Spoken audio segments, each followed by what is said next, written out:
joke. Good luck with that.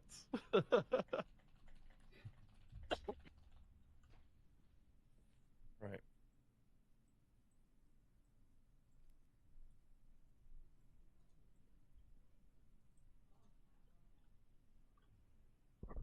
Okay, we're live. Hi guys, this is Grizzly here.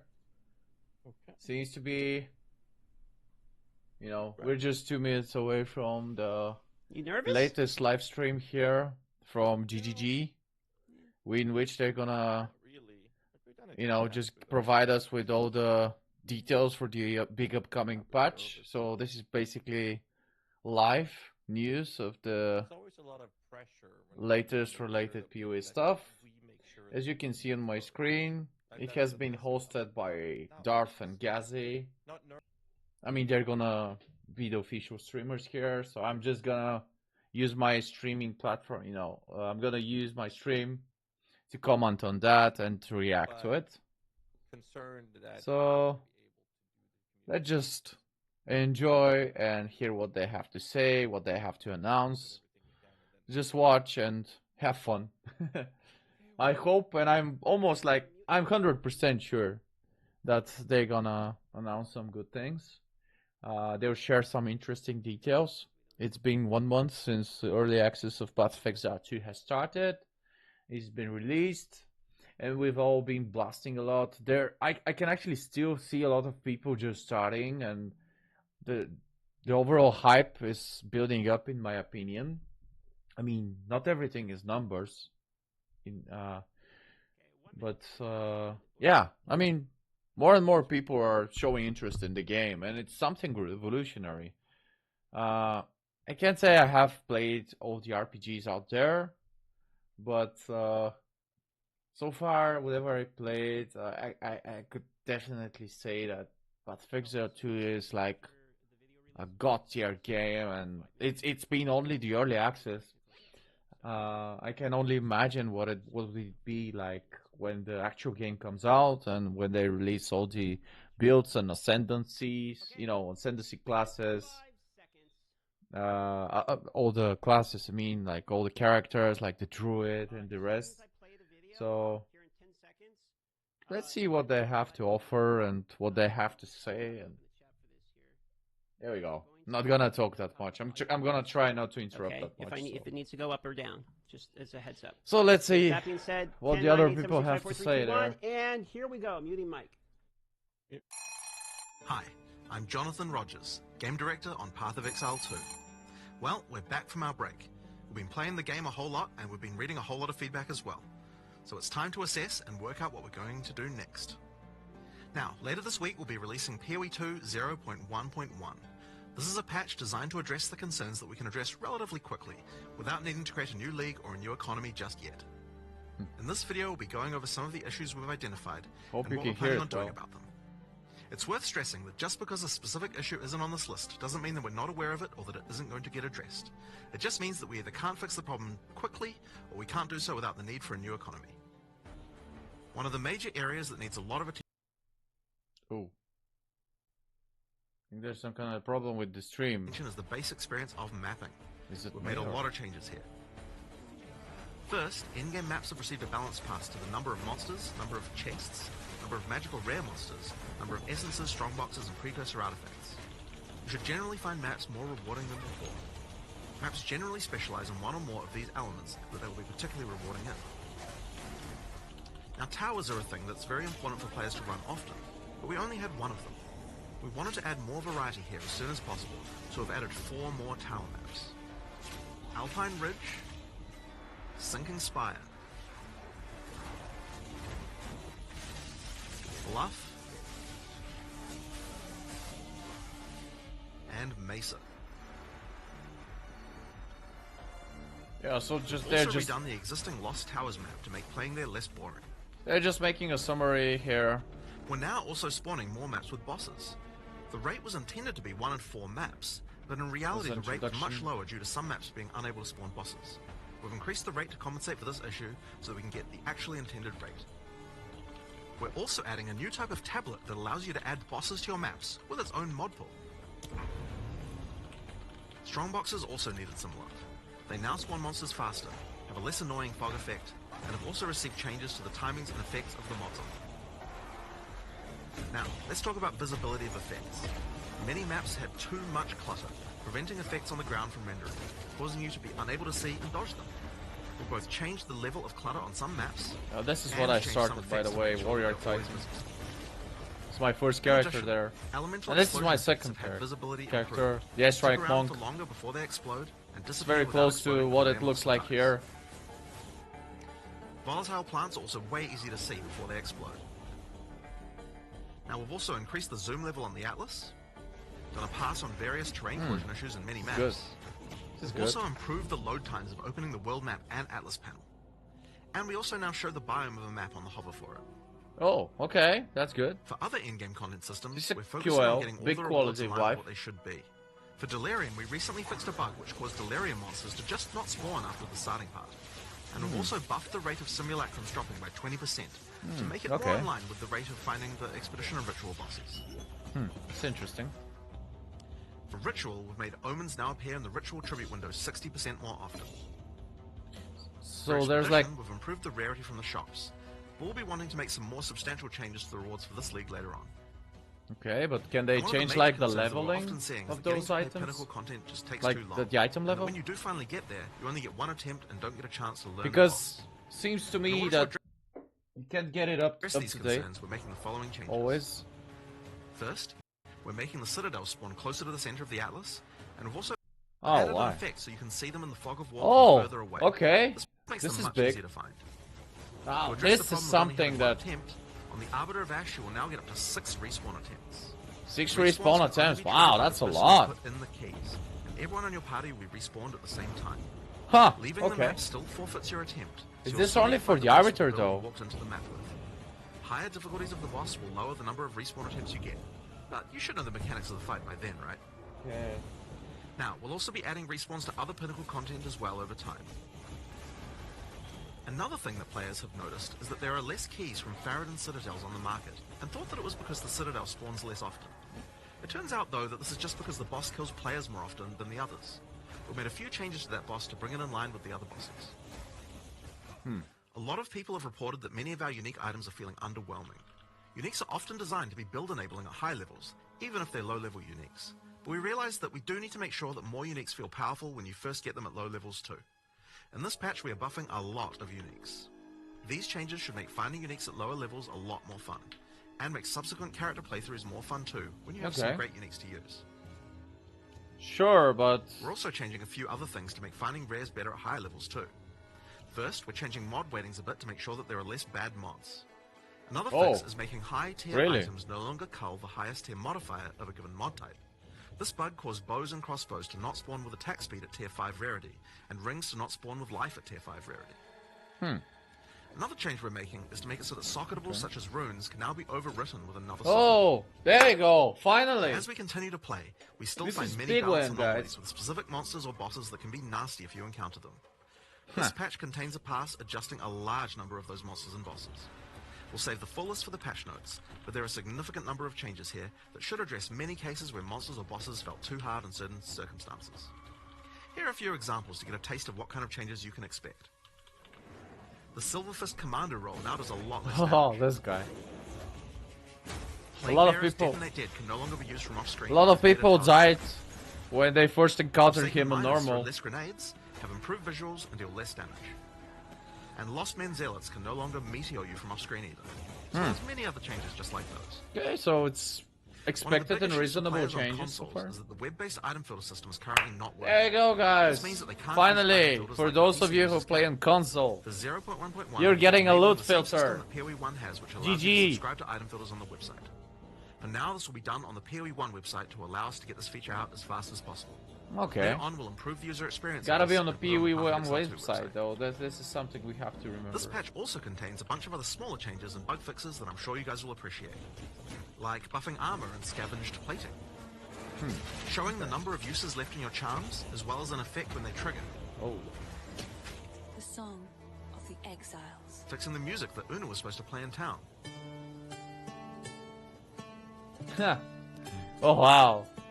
Seems like they're and geeking. plenty of other little fixes and improvements throughout the game. Okay, Now, this we is have a a cool huge stuff. amount of much more meta All shifting this is changes cool. that we know we want to make. And one of the best things about having the game in early access with the endgame is that we now have a much better idea of where we want character power to be and what the balance of bosses and monsters should be relative to that. But those types of changes are going to have to wait until we are ready to make a new league with a new economy for people to play in. It's still a little while away yet, but in the meantime we'll be continuing to identify things that are causing frustration and try and address them. I want to thank you guys for playing and hope to be doing more of these in the future. Later. You're welcome. You're welcome, buddy. All right, so there you have it. Pretty awesome. We are now going to call them, get them ready for the interview. So we're going to go to a screen here that is a be right back type of screen here.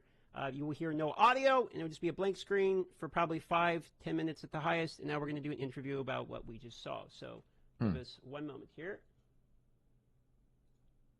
All right. So right now, Guzzy and GM are doing, their prep, their testing. So in the meantime, I'm excited. I don't know about you guys, but I'm excited. This is nice. I mean, there are probably some more stuff as well. This is like few of them, some key changes there. Maybe the actual biggest win here. I'd say that their actual, at least from what I was able to hear and see from first impression, maybe I've missed some things.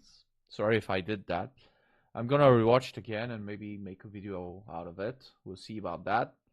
So what I wanted to say is that, like, the biggest win here is for the console players that they're getting a loot filter now, because there are a lot of people playing this game on console and they're like, struggling, and they progress to the end game, but it's a nightmare.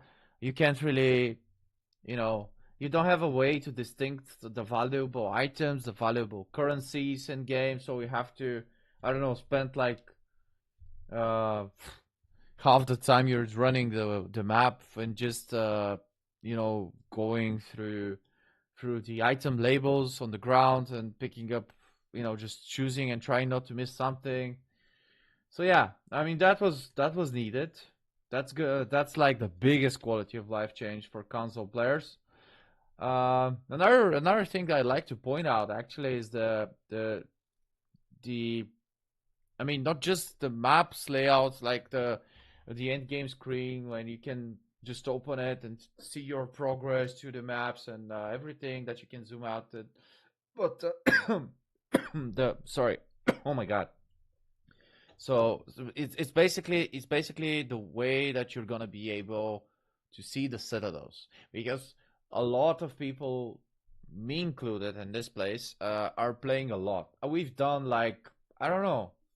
I've done tens of maps, and maybe even 100 maps or so, and at the same time, it feels like I'm gonna be honest with you, I still haven't found a single citadel, and it could be confusing and frustrating because at the end of the day, you're ending up in doing the same thing over and over. And if they can, show you how to do this, where to go, and everything. Hello, everybody. So here we are. It's good. It's good. Now there's gonna be a beam, even if it's uncovered in the map, so you're gonna be able to. Now that we have the audience to here, see where to go I'm and gonna search have, for the Jonathan, citadels. one more So time, say let's something real quick, let's just go make back sure they to can the hear us stream. well, and we'll get feedback I'm from gonna the chat. start talking again. Hi, I'm Jonathan Rogers, Game Director on Path of Exile 2. Thanks, sir. Mark. Hi, I'm Mark. Hello, this is me speaking, and I didn't want to say the same thing he said. Fine, you can. All right, and then lovely co-host Gazi here. Lovely co-host. Mic check. Oh, boy. Mic check. 1 2 3. 1 2 3. Excellent. So with that being said, Gazi, why don't you take it away with the intros? Hi, welcome to Tavern Talk episode. We still have no idea what episode we're on, and we're going to keep up with that trend. We have with us my lovely co-host, Darth Microtransaction, and the lovely two individuals that is basically the OGs at this point. We got Mark and Jonathan from Path of Exile 2 Grinding Gear Games. How are you guys doing? Oh, doing great. It's really good to get back into things again. We had a good break, and yeah, I don't know. It's just nice to be back and actually looking at the problems again. As much as it can be painful sometimes, but yeah, no, it's very good to get back into things.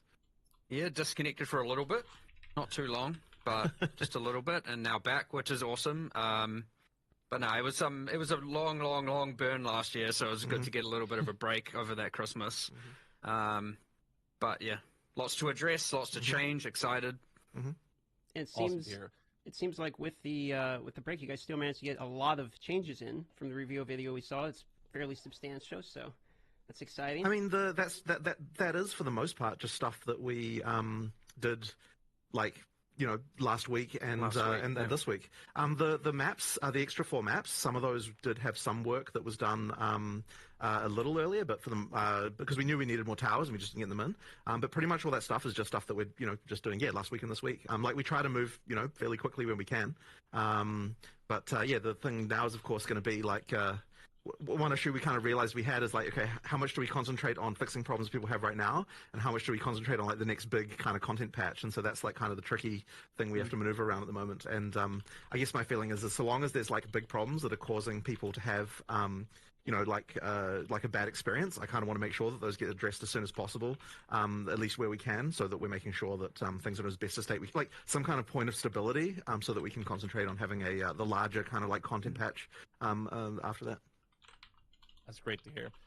So for this episode or this interview or whatever we're going to call it, we've done what we can to make sure that we let the community get their voices heard. So most of the questions we're going to go through is questions collected almost exclusively from the community. We have a couple light, for some reason, questions and some warrior questions from Darth, and we have some minion questions as expected from my side of things.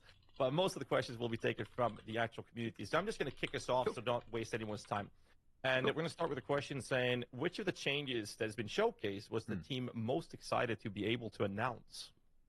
Well, I guess that I'd say that like these changes, obviously, while the players are happy with them, we're not exactly excited about them per se, because these are just like fixes to things that are problems, right? So the stuff that we're excited about is the stuff we're not talking about, which is the content that's coming up in the in the larger one that'll have an economy reset and so on.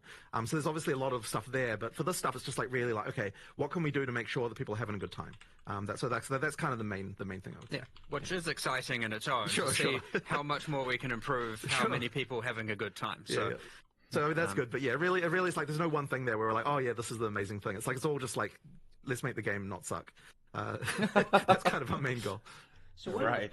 So It's generic, but for in-game map it's true. is the changes to, you mentioned monsters, chests, rare monsters. What impact are you guys hoping that this change specifically is going to have in in-game mapping? Well, I want this. Well, there's a couple things. It is just a general, probably 30% more kind of monsters, items, etc. from inherent maps. You get the thing where now the inherent map is higher value, and thus proportionately the league is less impactful. Say Breach, which is obviously in its own universe of craziness right now. Yeah, it is. But the idea is the base map is everyone's more playing rewarding, Breach. and thus adding the extra content is less necessary for say simulacrums. map sustain. I mean, The other thing is it will interact with different rolled Yours. maps differently. So we tried to do this better before early access began, but again, it should be now certain maps and certain mods that increase the chests, the rarity of monsters will have different benefits. So that's kind of cool that I want people to learn that over time and see what's beneficial or what multiplies better, and then you combine those things where you have this map's better for number of monsters, whereas this map's worse for number of monsters because they're multipliers. So like a really small map versus a really large map, actually before they were relatively consistent. Now that large map might have twice as many monsters as that small map, but it has the same density of monsters. So you don't just have big open empty spaces of nothing. So obviously now the number of packs, if you multiply that up, it has a much grander effect on the big map than it does the small map. But the small map is obviously easier to clear, faster to clear. So say if you're optimizing for bossing, you're probably going to try and have be applying more bosses to small maps using the new tablet. Or if you're doing leagues that, more like Breach, you might want smaller maps that way because you're focusing on just farming breaches as opposed to, say, Delirium, or say Expedition favors, that doesn't really care if the map is large or small. So having those different kind of axes is really interesting, where you are thinking about that as you go. Now, people have to learn that, and that's cool. I actually want people to learn that and kind of post all their details on, like, this map's really good and this map isn't. And we've accounted for layouts, how fast they are to clear, all of that stuff. So certain maps that were more tedious to clear now have pretty drastic advantages on at least one or two different axes. Sure. So they might have a higher number of minimum monsters, rare monsters, higher spawn rate of rare monsters, magic monsters, rare chests, who knows. And there was a lot of that balance that you couldn't really do until you actually had experience playing them, right? Because it's hard to tell when you're just in development and you're not on a real character. Like, is this map actually fun or not, right? And the in-gamers, we've got the least amount of testing, so it really did require, like, okay, some actual proper play and be like, okay, is this map, to really answer the question of is this map good or not? So now when we see that, then we can be like, okay, we need to make this change or that change in order to sort it out. So there's just been a lot of just like sanding off all the rough edges that in-game had by virtue of the fact that it just really wasn't as tested as what the campaign was. Go on. That all being said, I'd say one thing it has introduced is it has added more bad luck or mistake protection to some degree, because if you would like fully juice a really small bad map, that minimum of bad is now much higher. And so, like, you all of a sudden now have invested all this wealth into this bad map. You've run it, and you're like, "What the? I didn't get anything back from it." So, the minimum is certainly now much better, which should hopefully protect a lot of people who are falling out of map sustain. So, whereas, like, a lot of the good players who are a bit more observant, a bit more familiar with POE1, were just like happily sustaining maps. And so, yeah, you had these two ends of spectrum, and hopefully we've raised the minimum now with these changes. So 2 follow-up questions. Okay. Since this was a question for later, but since we're talking about bad, I'm maps, gonna share my here. inputs what is your guys' after opinion on the current state of maps in the game? Not so much from a monster point of view, but of a layout of after maps. the So live there are stream some here. maps people don't Don't like as much. There interrupt are or ones miss people really anything. do like. Just as gonna much. take Is some your notes opinion there. that you need maps, for instance, Inside. like Mire, Augury, Val Factory? These are some of the least favorable maps. Do you think you need maps like this in the game in order to more appreciate the more common ones people enjoy, or what's your stance currently on the map amount of variety that are in the game, put it that way? I guess ideally, like if so, I mean, there have been a few adjustments to things like that. Probably not, like, we're not necessarily going to take every map people find annoying and change it like so that people don't in that way. But certainly there should be balance changes to make it so that they feel at least worthwhile, even if they do have some more annoying layout or something like that.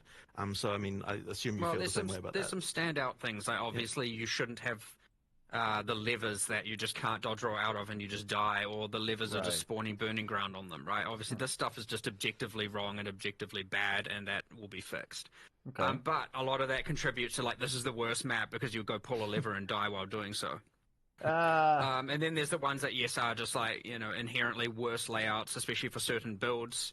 But then, again, now using this other thing where it's like, actually, well, those maps may now spawn the most amount of rare monsters or the most magic monsters, or... Yeah, but this is not tied to the map, right? They're not, I mean, that's what they're saying. This is not tied to the map, but they're still trying to figure out a way to balance it out. People with less... Oh, but what's going on here? Screen clearing AoE-centric builds probably don't mind some indoor, more mazy maps if they're going to get the benefit or feel like they're getting the benefit from, more rare monsters. They've got a more single target or a more concentrated DPS or whatever. They don't feel so bad now for running that as opposed to just running the, sand spit where you can just like nuke entire screens every 2 seconds. Of this, yeah, was that's true. That's true. Oh, come on, man. The tower map, because it was it's like you mandatorily have to run that map, and so having that be not great is like not a good situation. So hopefully we've addressed that one. Like, that was really urgent to address because it's like because it's mandatory, right? You can't just skip it. So that one had to be sorted. Yeah, turns out it's maybe not a good thing where you have to approach a room full of monsters that you don't know what they are and they're super dangerous and you can't see them and it's a narrow bottleneck and you have to run in and just... Yeah, there's never a warranty here in POE2. But even so, like, obviously you can always get one shot. It doesn't matter how big a version of that map is now based on the top floor tile set, which is like got more variety and like it's easier to deal with. So that should improve a lot of that. Bit of visibility. Yeah, like a lot of people are less watching this. Bottlenecks. Still they're still relatively narrow here and there, but much better to clear. So one more was with Waystone's sustain, as well as, do you believe this impact? The additional bosses are obviously going to impact Waystone sustain. So you think this is going to help alleviate some of the feedback we've seen related to there? That one's pretty interesting because, and this is probably going to be a controversial thing to say, but like we don't know that there necessarily is a problem with Waystone Sustain as such. So that means we have to look into, if people say that there is, then that means we have to understand why that is, because I don't think that's the experience that like we're having as we're playing ourselves. And like, so there's always this thing where it's like we want to hear what the players say, but then we always want to confirm with our own experience that like when we do what they're doing, that we're getting the same experience before we can kind of make a good decision about what a change would be. So I don't know that we've identified why it is yet that players are having problems with Waystone Sustain, and so that's like, and this will change this obviously because there's more bosses and so on. Like that's the thing you're doing. Killing bosses will give you, upgrades and so on. Like that'll help with that. But I guess I sort of but if I you feel like fuck we need to up a understand map that and you're problem more not before we can really work out what exactly needs to if happen. you're not that in the game, I mean you're not very fluent and you're just learning and experimenting things, you're taking a big risk of juicing up a map that already has boss modifiers and such and failing. Because you have only one try. I mean, if you're dying even in 30%, if you die, it's 20% over. of your maps. I mean, even 10% of your maps, it can make that difference. So yeah, there's definitely 100% more to look. From tier 1 to tier 15 maps and a total of 32 maps, and I've sustained since. And then you see the things where people are talking about map sustain. I'm like, okay, am I in a different universe? And the answer is probably in a different universe. The answer is probably yes, I am in a different universe. But from a purely anecdotal standpoint of my own, I mean, I had this problem a few times, to be honest with you, when I was struggling progressing with my build, but I hit a wall. So we have other people at the office as well, So, of course, and you get their anecdotal experience. But so the thing here is that I think that sooner or later you're gonna hit a wall, unless you're a GigaChat or you keep updating your knowledge base on the builds. Bit more safety for bad luck, but what it doesn't really account for right now is safety. And for people in general, people want to, they want to risk. In general, people want to take risks. They want to see how far they can juice up a map and how far they can get. They want to experiment. Otherwise you're just playing like semi-hardcore. You're preserving yourself. You're playing rationally. I'm not saying that you shouldn't play rationally. When you do, like you might be playing tier. If you want to have map sustainability really should be and playing everything, for the amount of wealth that you've found, and that means you have to be a little bit more conservative. That's what I'm saying. More often because you're kind of playing higher tier content, and that is on us because we need to adjust that so that you you only start effectively, in order to progress up the tiers, it needs to be more that we need to sort of gear check you more as you go up a little bit to make sure that you've got the gear you need before you're going up the tiers. Yeah, that's true. This is true. going to be a really subtle and tricky thing to get exactly right. Like, there's quite a lot to that, and that's kind of more of a thing that we can sort of look at over a bit of a longer period of time because it's going to require some adjustments. But yeah, that's just sort of another one. But there's quite a lot of implications to all of that, and I don't know that we're quite ready to understand exactly what would need to happen for that to happen. But that is kind of one of the issues that we're seeing is just effectively people playing content that's harder than what we would hope they would be playing for the gear that they have, which then causes the deaths, which causes the sustain to be bad. So that's kind of that issue there. Thanks for the detailed answer. I'll throw it off to Ghazi for the next questioner. Yeah, next in line, we're actually going to circle back to what you mentioned, Mark, regarding Expedition, not caring about the layout and whatnot. But you also mentioned, I believe it was in the video, right? You mentioned more substantial changes to Expedition coming later. So the question is, do you have any particular examples of these things you're hoping to accomplish with this mechanic? Yeah, I can't really say what it is, but what I can say is it is intended that every league, sort of, I'd say without promising it, because we're allowed to make exceptions, it is kind of intended that every league provides some sort of access of character or crafting power that is abnormal. And so, different that you can't get anywhere different. else. Mostly character power here. So aside from the unique items, obviously they can or sometimes don't provide character power that can be attained elsewhere. This is more about something else that's, similar to, say, the instilling your amulet with a notable. It's something that only that provides. It gives you more power than you would have had if you had never done it. And so ideally, every league would kind of do something like that, or provide a crafting avenue that would then give you something like that, or give you more power in general. But yeah, we just kind of have the vendor mechanic where you can do some crafts, and none of those crafts are oh boy, normal. They're not adding extra benefits or mods or anything outside of that. So Yeah, we true. have intention to add something to that, and probably to a lot more of them over time. And as you get new ones that each obviously have this thing in mind, where we're trying to say, how can we make characters feel a little bit more powerful by engaging in that content? But yeah, Expedition just didn't quite get it when we ported it over. Like, Yeah. you know, we discussed heaps of things like we could. Expedition add is some more interesting. rock It has a crafts, really so to nice speak, now, even though it's now 3 out of 4 of them crafting-like mechanic there, because there isn't much mean, crafting in the game right now. something So cool, something better, and something not rushed. Which is think we're that's in a position where where we're going to we'll rush figure it out. something, and it's like, hold on, let's not right do now that. Let's get there's it not right and much do of it a bit later. crafting. You're just plugging Fair. orbs, I like spending that take. currency, and you just hope Another that question we have is you'll regarding get lucky. the Arbiter of Ash now having That's 6 it. resurrection or revive attempts, right? And other attempts to, or adding other attempts to other pinnacles over time. I guess the question comes down to why wait with adding extra attempts to ultimately the reason is just time. So it might even be that in the patch that we do deliver, that some of those other ones are already done. It's just that because the video had to be made last week, and like we were like, are we gonna, like, we knew we would get time to sort out the Arbiter, and we were like, we don't know if we're gonna get time to do the others, so we'll just like promise that one, and then if the others come, then that's just a bonus. Yeah, effectively there's like a little bit of trickiness around each one to like just work out all the states and everything. Like, I mean, if you're looking at like just as a random example, and this isn't obviously that big of a deal, but it's just, you know, someone has to do it, is like for the breach one, for example, we have to decide like, okay, so we can't really let you have the like, you can't reset the whole map, because then you'd get the drops from the breach a second time. So then it's like, okay, we have to make sure we put a checkpoint in the thing, and that means you have to like do someone has to go write some code to like make the breach thing work correctly for checkpoints, and you know, it's just like random stuff like that, just little details that just mean that like it'll take a little bit longer to do those other ones. But I mean, we're not talking a really long time, right? We're just like, someone will get to it in the next couple of weeks. It's just, you know. I would say King in the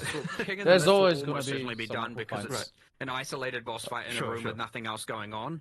But for the logbook and for the way to adapt, and you know, breach one, you have to have some manual intervention, and we have to really make sure that there's none of that, like, you know, respawn at checkpoint at this exact point in time, and all of a sudden you get the loot again kind of thing going on, because that obviously can be quite destructive. So yeah, it's literally just a time thing. As I said, we'll do it in the next couple of weeks, just as we, you know, get these things going. Yeah. Awesome. Speaking of Arbiter, a couple questions related to Citadels here, just some fast ones. Are Copper Citadels really the same spawn rate as all the others? That's what. This is a good one. Heard a lot of people complaining they don't get that much Copper Citadels as the other two. We really were not intending to make a Monopoly game, you know, McDonald's Monopoly game style thing here. It really was intended to be equal. So yeah, as far as we could tell, it was just the just that the boss had that exploding minion thing that like was the damage just busted on that? Nah, well, maybe, but Wait, what is he talking about? All of his little attached zombies, like during the phase 1 of the fight, they, you know, when he summons the sandstorm and you get protected, and you have the zombies coming at you, they blow up after they die. Okay. And I see now. in the map version, the in-game version of this fight, some logic was missing. I don't know what happened, and oh wow. Those would then explode at the end of the phase 2. So you're like, oh, I killed him. You run in to get your loot, and 8 zombies just explode and insta-kill you. And so what you found is a whole bunch of people were just straight up like succeeding at the fight and then just dying straight afterwards. So that accounts for some portion of it. And then he was just harder. Like certainly the death rate, even excluding the one-shotting zombies, was just much, much higher than the other two. But yeah, we have now a cheat that generates or simulates generating, like, I think it's 1 billion different blocks, and calculates how many of every map spawned and everything like that, just to test this specific Citadel case. And everything we could find generates exactly the correct amount of the 3 things. So the 3 Citadels. Speaking of spawning Citadels, did you guys happen to catch any of the conspiracy theories related to, you know, this is a good question, DM. This is a good question. So ridiculous. For those of you who don't know, people come up with crazy things. I don't know. He's gonna explain better than me, so just listen. All right. I can tell you. I see. The thing is, I'm tempted to actually do this crazy thing, like man. now, I love like, this type of geeking, you know. conspiracies, but yeah, no, there was nothing weird going on It there. is. It's just RNG. Like you have to. I did catch it's in the just RNG, video. that's all it is. It said closer to the cinders, so there is something to being farther away from your spawn point. So but basically all that is literally just that where you start, there's just a radius you have to get to before they start spawning. But after that point, it's just they just. Spawn so there is an actual radius you have to cover. Since you can't really tell like where the or get past. Not obvious, right? And the main thing we want to do there is just not have a citadel spawn like right next to where you start, because that would be ridiculous. Yeah, effectively we just shrunk that down a bit because it was a little bit large, and then the other thing as well is that now that you can see them in the fog, it actually makes them so much easier to find. We actually intended, we were like, oh yeah, we're going to totally buff the number of these that there are, but after we made the change to seeing them in the fog, it was immediately like, oh shit, there's actually tons of these everywhere. We just weren't seeing them before. Yeah. It's seeing them makes a big difference. Okay, so moving on off the topic of Arbiter instead of those here. It mentioned in the video less bad mods on mobs. Can we get some more? Oh, sorry, it wasn't mobs. I think this was in the item section, and maybe you misheard that slightly. But the bad mods thing was talking about items. So effectively, there's some stuff going on. So effectively, what we did, because a lot of people were talking about issues with higher tier rares as you get to harder content. Or the useless shit like when we sort of looked regen into this, and we sort of worked some out threshold. There were some anomalies around like what happens when mods get cut out on the lower levels, just based on kind of like somewhat random things about like how many top tier mods there are of certain types and things like that. So what we've done is it's not like huge changes, but we've kind of effectively done things like I think accuracy went down a little bit, and there was like I can't remember the other changes. Accuracy went down, life on kill, mana on kill, on weapons at least. Yeah. And then attributes on hybrid gear. These things are kind of useless, man. It's like damage on Tuesdays back in D4 days, like before Season 4. Types, which I don't think it was actually necessarily as big of a deal as what people might have assumed. This is exactly the same, guys. This is what I'm talking. You have a... So, for example, it was just impossible on a T5 bow to ever get attack speed. And once it was a certain item level. Once it was a certain item level. So that's good. You couldn't even get T5 realistically. Give it a minimum base. Sure. This is reasonable. Occasionally, but whatever. The point is, like, there was a few things like that that were going on, and we effectively just adjusted that stuff, and it should result in generally better rares when you're talking about like high end, like high tier stuff. So we'll just sort of see how that works out. The adjustments are not like mega, but they are there, and they should sort of improve things, I think, a little bit. And just for clarity's sake, this is interesting. When you say top tier, like tier 1, you actually mean like tier 12 or whatever the top tier is, right? Because tier 1 technically is the worst. Sorry, yeah, it's so annoying that we have like tiers going in reverse directions in different contexts. Like, but yes, what I mean is whatever the top tier of that mod is. In some cases, it was getting cut out. In fact, I worry that even in the article that we're going to say that's actually incorrect. So I just need to fix that, because I think in the article that we posted, it says T1 item affixes, which is actually backwards, so I need to go and fix that after we've done this. We also need to make this consistent everywhere and sort this tiered situation out. Yeah, I do have a follow-up on that. Yeah. It is sometimes very frustrating dropping something that has a high tier, but I don't know if that is the highest tier. Would it be possible? Like, is there something you guys are considering adding? I think we are adding a thing that displays on the mod if it is the best tier. Relatively soon, but again, we need to also just figure out a little bit more around this, because we've got this whole T1 versus T random number. The reason why there is resistance to having T1 mean tier the like top 5 one is because then if we add another one later, it changes what all the tiers are, and there was sort of some discomfort around that, but then maybe it's still better to just do that anyway, I don't know. That was the original thinking behind that, but whatever. It might be less confusing if T1 meant... No, because the other thing as well is that map tiers are like the T1 is the bottom one again, and you certainly wouldn't want to reverse that. That would be weird. So yeah, I don't know. Like probably. Yeah, what's just a random just one of those things. What really matters with maps is not just the tier. I mean, yes, until you get like tiers, let's say 15. In the console, so I'm sure many people are very. It does matter, but after tier 15, it doesn't matter that much. I mean, what it matters is the mods that you get on the maps, on the keystones, and the map layout and density and everything. Do you have any plans related to quality of life improvements on the console? Yeah, I mean, we certainly need to do more there. I mean, I don't have any specific things to announce. They're giving a loot filter that experience is good. And one thing that I know, this isn't actually technically a console thing, but another thing that we that we will be doing for people who use controller soon is like the ability to fast swap between controller and the PC UI just by like immediately in game, because that's something I believe there was even an implementation of that. It was just a little bit too dodgy to release on early access start. So we just need to get that sorted and then test and sort of that. So that'll be another one. But in terms of just general console stuff, I mean, look, there's just more we can do, right? And are they saying that they're gonna make the interface on console a little bit more similar to the PC experience?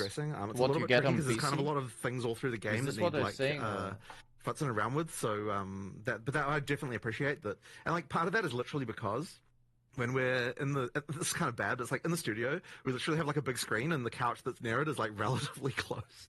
It's like an actual real world scenario. People often sit a bit further away, and we probably should have been thinking about that. Things like that just need some addressing for sure. Fair enough. All right. Putting aside bugs and tuning that is expected for early access state, there was a question that I was asking about what are the players' feedback that surprised you guys the most? Okay, it's an interesting question, but I know you were there's saying going to be a lot of things there, I'm pretty from sure. My perspective, it's like we had a lot of worries about things being broken. We just didn't know what those things were going to be. But then you were saying before that just the level of brokenness that surprised you. I'm a complainer, I admit it. Yeah, it's probably my whole, a lot more worse than me. Obviously, people are going to find broken builds, but like they mean about the broken builds now. Millions into tens of millions, and then we escaped tens Not of about millions the into hundreds mechanics of of the game. millions in measuring in DPS, and then we escaped DPS into commets per second. And then like you got to this point where I was like, okay, we're just off the reservation here in terms of just, you know, when you 1 week in and someone's like, here's my 450 million DPS build that hits the pinnacle boss for 141 million damage and one shots in the 3-player party, and I'm like, well, where are we? Like, what happens? The thing that I found a little bit sad, and I guess we should have just expected this, is that like it's a lot of I sort of complexity in the game. The first few times people were playing the pinnacle boss, it's early access. Kind of be a normal fight. But in reality, the first few quite times common the there. pinnacle boss was just completely like a disaster because like they just had some. I mean, come on, you get the same things in D4. You also had to have not like that I'm trying to broken compare them, but going on. D4's been out for a year and a half already. already. The mechanics, and it was just like that was a bit sad to me. Yeah. Well, hopefully with more lives, it's people very will actually be giving it a shot instead of just selling it off to those people who do one shot. But we'll see how that goes. But it's very difficult to find the balance, you know, because you don't want people one-shotting the boss, but you don't want like people. We do generally want to not do mid-league nerfs. Being unable to there before Christmas where we were making some changes, just conquer the challenge. You want it to be nerfs accessible, but not too easy. In a state that was still there's a very from our subjective and disagree with this. It was thin line when there. We nerfed something there, we were still leaving it in a state where it's still some of the best shit ever. And so there would, from our perspective, we were like, well, there'd be no reason to have to re-roll your character after this change because like it's still crazy. So we didn't even really consider those to be mid-league nerfs in the same way. But then, obviously, there's going to have to be some changes because, like, you know, there are just certain things that are just completely ridiculous. But one thing we've got now, and I kind of mentioned it in the video, is that, like, we actually have an understanding now of, like, what a character should look like. And so ideally, when we do our first, like, true balance patch, we should be at the point where we can be like, okay, here's like these like 10 things that need to come down, but then there's also like these other 50 things that need to come up to get to that point, right? So like ideally it sort of there should be a little bit of leveling there that occurs, but we really don't want to do that kind of patch without doing economy reset because we actually need like to see what really happens when you get a new economy and all that sort of stuff. So, and when I say an economy reset, of course, what I mean is a new league. Like, you'll still have the old characters if you want to play them, but all the stuff we're going to be looking at will be on the new economy that, you know, in terms of like how it evolves that way. So, yeah, that's going to be a tricky one. It'll take us a little bit longer. But that is also what we're working on in the background as well, is just like getting all of this stuff to where it needs to be. So am I hearing that there's no nerfs coming in this patch then? Is that really what I'm taking from this? I mean, there might be a few that relate to things that are just completely screwed, but I mean, it is not our intention to do a big nerf patch here. Like, that is not our goal. Our goal with this is, like, fix things that are annoying people and, like, make the game more playable. Whereas the goal of, like, the sort of balance patch that's coming a little later would be like, okay, we'll have a new economy. We'll actually do like a proper balance pass where we get all of that stuff like more. Because you scared everyone with that executioner photo in the Twitter post. I mean, it looked like the Gilly was about to drop. People are like, oh my god, there's gonna be Stormweaver people, 2.0, look at the fix getting a wrecked little bit too 2.0. much. Okay. It's like what they do in kinds of nerfs 1 week going after the on, game is being not released, you know. attached, just Yeah. hold on. That was I do want to Yeah. follow up Anyway. though with the comment on the balance patch coming later, and you want to combine that with a economy they're not- resets. So is that you saying Economy that there will resets? be economy resets during early access on a regular basis? Yeah, so or there are we won't looking be. at- They'll be in a new league, so you still get to keep your old characters. But effectively, yeah, Okay. absolutely during early access there'll be new leagues. What I don't want to say is like whether or not the league as so when I use the word league, people sort of assume that means there's like a league mechanic that comes along with it, and we might do that or we might not. We kind of need to work out what's going on there. But it'll be a new league in the sense that it's a new economy that people can play through, and we'll be introducing enough. significant stuff that would want people to make people replay as well as doing all the balance stuff and all that sort of stuff. But effectively, we need to do that because if you can't really just make changes to balance like significant ones without screwing people's characters over, obviously. So you need to have some kind of thing like that in order to be able to do that. Just going back quickly, we have a kind of few classifications of things we do address when it does impact balance, and we are trying to be ultra conservative, but if it is bricking instances, as in it is just absolutely tanking instances, affecting the performance and thus affecting the performance for other users, we almost always have to address it. You can't just let that be. Now we obviously try and reduce the impact on the server, generally because of some sort of infinite loop or anything of the sort like that, or you know, something happening per frame that shouldn't happen, and all of a sudden now, you know, like if you're getting the server frame rate to be like 1 FPS, then that is not alright, right? Yeah. Like we have to actually sort that. So that is something that we will. This do a is little true, bit to guys. address. This is true. But I know my ideally PC in such sucks. a way where it still but leaves the build every like other perfectly game of viable. this, It's I just mean, that it's no longer similar to completely destroying POE2 what's going on. requirements the other things where it runs does nerf absolutely and has an like impact is, of 100% course, better when than there is POE2. simply something clearly not working intended. So, like, an example of that. This is not which I cool, won't man. try The and pronounce, animations but the are so shield that heavy in this increases game. I effect of even your see socketed people with runes and soul cores, NVIDIA with and that was just 4090, obviously applying you know, to that all are of them, complaining. not the one socketed in itself. That is obvious. That's what I mean. Oh. There we go again. That's A nerf. It was never meant to work that way. I don't think that really surprises anyone when that gets changed. It's very clearly not working as intended. So those two we're generally just going to pull the trigger on almost always. Right. We're still thinking like, okay, especially in the performance case, that's like blatantly, you know, our fault, and there is economy there, and then obviously there are people who are going to lose their character builds because of it. Maybe, hopefully not. We try and obviously bring down the frequency or the infinite loop element or the per frame while also buffing the damage. And then we make a note of it and like reassess this later when there's a new economy, and we'll come back and reassess that. But, you know, often protecting the instances, protecting the server performance for other users, and obviously fixing bugs are, you know, something we're going to do. And so that can have an this is something they always will have to do. I mean, game is complex. There will be bugs. impact, but just like at Always. this point, preferably for all the other main nerfs, or you're nerfing just blatantly nerfing someone's build or nerfing. Wait, if a build, I do it like this, it's we're gonna trying lag to less. Or... Currently, push that towards the you know, economy / league reset kind of point. Yeah. Okay. I'm gonna leave it like right, this on small screen because That's it a very seems like extensive it's answer. lagging on full Appreciate screen. that. That's one of the things that makes this very fun for us to do. We ask a question and we just lean back and let you guys do your thing. I love it. We are going to circle back to what you mentioned as well earlier, Mark. You said coming back to reassess a decision that's been made. And the topic we're going to open up is the two-step verification security for accounts with certain things that's happened recently. So the real question that we come down to with everything that's going down is, I guess the first one is, was there a data breach at GGG? All right. And then following that up with, are you going to reassess the decision? Of Hey, them? am I missing something? All right. So was there any? This is unfortunately really sucks, and I was really hoping we'd get a post about this before we did this interview, but unfortunately, Okay, so there are like a lot of people's getting So hacked. Their accounts are There has getting been a hacked. situation where someone got access to an admin account on our website, Oh boy. and we now understand how that happened. and we also understand we don't fully understand the scope of Blizzard, is that you? But we're sort of in the process of like looking at logs and so on. And there was a few really shitty things that occurred here that I'm very unhappy about. So the first one, Blizzard just is to not say like this. The thing that happened here was actually kind of probably the same some thing kind of no happened, lifer who a doesn't while have ago anything when to do. through a Steam, like effectively a Steam account was compromised through Steam support.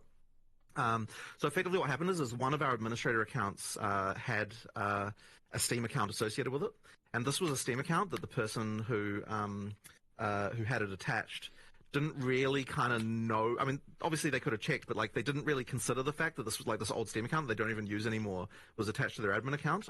And so effectively what happened was that got compromised through Steam support. So I don't know like all the details exactly what happens there, but effectively what happens is that like they are able to somehow provide like details that they managed to find on someone, like the last 4 digits of their credit card information or whatever, through that they get through some other kind of means, and then they provide enough information to Steam support where they're able to get Steam to change the credentials on the account, which happened without us noticing, because once again this was an account that this person doesn't log into, so there was no like they didn't realize that this has occurred. And then another thing, this was compounded by the fact, and this one was really, really crap, that whenever a customer support person makes a change to an account, my notes there. they there's like an audit log, right, of like all the actions, like the events that they've done, and this effectively means that like when we investigate, like, hey, what's happening with this account that got compromised, like we obviously look at the events and see like, hey, was there anything, like what happened here, right? Did someone change a password? Was something going on with that? And there was actually a bug where the event for setting a new password on an account was incorrectly in the back end labeled as a note rather than like an audit event. And what that meant was that so notes are things that like customer service can add to people's accounts and they can edit them and delete them. And so the password change thing being a note could be deleted by a customer service person accidentally rather than being rather than being permanently there in a way that no one could change. Okay. And so that effectively meant that what was happening is the person who managed to get an account, they were compromising the accounts by setting a random password, then deleting the note afterwards to say that had happened. And so when we would look at accounts, we just wouldn't see this. And so it was like really not obvious to us that what was going on there. So I don't have like full information yet about exactly the extent of everything that happened, but what I can tell you is that 66 notes were deleted. So that would imply that 66 accounts were compromised. Now, it does extend slightly back further than what our log history is. So I think there's like, so we only keep logs for 30 days. And that's like a whole, privacy rules around that stuff means that that's your log retention. Now, there were 5 days before that where the account was compromised, but this is all pre-launch of POE2. Effectively, there were the 5 days back in November when we don't have logs for, and then after that point, there were 66 accounts that were that had notes deleted. Now, the reason why I am using that phraseology here is because the things were deleted from the frickin' event stream, like we literally don't know what happened here. Like the only thing I've got to go by is the web server logs, which don't actually record like, all the data that's sent in a web request. It's just like the address of the page they went to, right? So effectively we can see like basic information, but because the thing itself that they were doing involved deleting the frickin' records of the fact that they were doing it, meant that like, yes, it's unfortunately very difficult for us to track down full information about this. Now, we are going to be posting a post with like all the information that we can possibly gather that we're sort of still gathering. And we were obviously initially very afraid that there'd been some kind of larger data breach here where like they would somehow had access to our servers or something like that was going on. Like because we had no idea initially, right? So we're kind of like, oh shit, what the hell's going on here? But now that we've understood that the vector was via a Steam account like that, it kind of means that like effectively what they had access to was the same stuff that customer service had access to, and all of that stuff is logged except this one thing that was not like logged due to this other thing. And then since then we've also added a bunch of extra security stuff that honestly should have already been in place around this to sort this out. So all of that is to say that we totally fucked up here with like security stuff on this account. Like we're certainly not going to have any Steam accounts linked to, like we're going to audit and make sure that there's no Steam accounts linked to any customer service admin accounts any longer. Like that certainly needs to not happen if there's going to be this kind of attack vector. Nice. As well as we've added a few other measures. This is what I like about GGG guys. They're always stuff, admitting their mistakes and they're they're trying to be transparent. Especially because, of course, we're not inside people. We don't know the 100% truth, but in general, they seem to be transparent and trying to be transparent and keep us updated. What occurred. So just quickly for the people that are going to give it like a quick recap, this was a social engineering breach. This was not like a server-side data breach of an admin account. All right. And this is a one-off, one account. It's now a closed-case scenario. The viewers do not have to do anything on their side to worry about. So that's why I probably missed So it. the moment that we realized that something had gone wrong, we just immediately reset all the passwords on all the admin accounts and deleted all the sessions just to make sure that everything was kosher. So from that moment on, there was no more like accounts getting compromised or anything like that. Sure. And then now it's just been a matter of us like doing a bunch of log analysis, and it's actually quite like. Because the only way we've got it is the web logs, and it's taking a while just to process all the stuff, and there's obviously a lot of human investigation. Like, we just haven't yet been able to prepare a full report about it, but we are going to be posting one hopefully in the next day or two that has all of the stuff about that. But yeah, that was just really, really crappy. So then going back to the actual question about two-factor authentication, I mean, in this particular case, it wouldn't have actually helped because it was compromised through our frickin' support interface, right? Except for that, probably it would have helped in the sense that if we had added if there was two-factor auth, presumably the bug about where it didn't get logged when someone changed it wouldn't have applied to that because, you know, it's a new thing that they wouldn't have had the same bug for.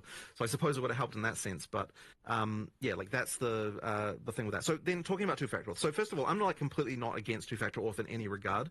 The only issue with it is that it's easy to implement two-factor auth. What is hard to implement is all the policy around how to recover when people inevitably lose their second factor. And so that's the kind of tricky part to actually deal with. And so, like, it's kind of one of those things where, like, yeah, we will do it, but, like, we're just not quite prepared yet to be able to do it with all the customer support stuff we would have to do. And, like, well, they can just it's kind of one of those annoyingly deep implement holes of, like, something okay, so, that like, works for the someone loses their password, what do you do to verify it? companies and entities, and see they can implement it. Just copy it. Like, what personal information can they give? I know that it sounds personal information, and then like probably sounds GDPR implications of that, and like there's just like it's just like a whole rabbit hole of just like random policy way stuff easier that than kinda, it is. like, comes around to that stuff. Yeah, effectively. What I will They're tell not you gonna is be that the we're first immediately one going to add to do two-factor it, auth to all of our support accounts. You can bet on that, and that is not a problem. That is not a problem for us to do there because the policy around that is like, well, you just like walk in person to the frickin' guy. If you lose it, then you can you can physically deal with that, right? That one is how we sort it out. But as I said, we will get to it, and it is a serious thing. We definitely want to have this. It's just a question of just getting it done, really, like all the policy stuff around it and all of the like. Yeah, just as I said, it's all support nightmare around how to deal with it. Well, I appreciate the extremely vocal transparency about what's going on. I'm sure lots of people here watching appreciate that as well, and we won't grill you about it or anything, so appreciate that information. We'll move on here to a little bit more fun topic, which is upcoming content for the game. So we've been asked, one of the most common questions we've had here is things like roadmap for cadence of releases. You know, you guys originally stated 6 to 12 months for full release, which let's see. You know, the question, how many? Give us something, guys. Give us. Let us know what to expect, except the classes in the ascendancies. So, you know, can we expect any information in terms of the cadence of releases, upcoming things like weapons, classes, skill gems, etc.? Right. So the cadence we want to hit is sort of something similar to the kind of league cadence that we've done before for POE1. So like that's like I think that it works. Things work the best when you kind of got like like releases that are fairly large that like have a significant amount of stuff in them to actually bring people back and play and so on. So you can kind of expect a similar thing like that.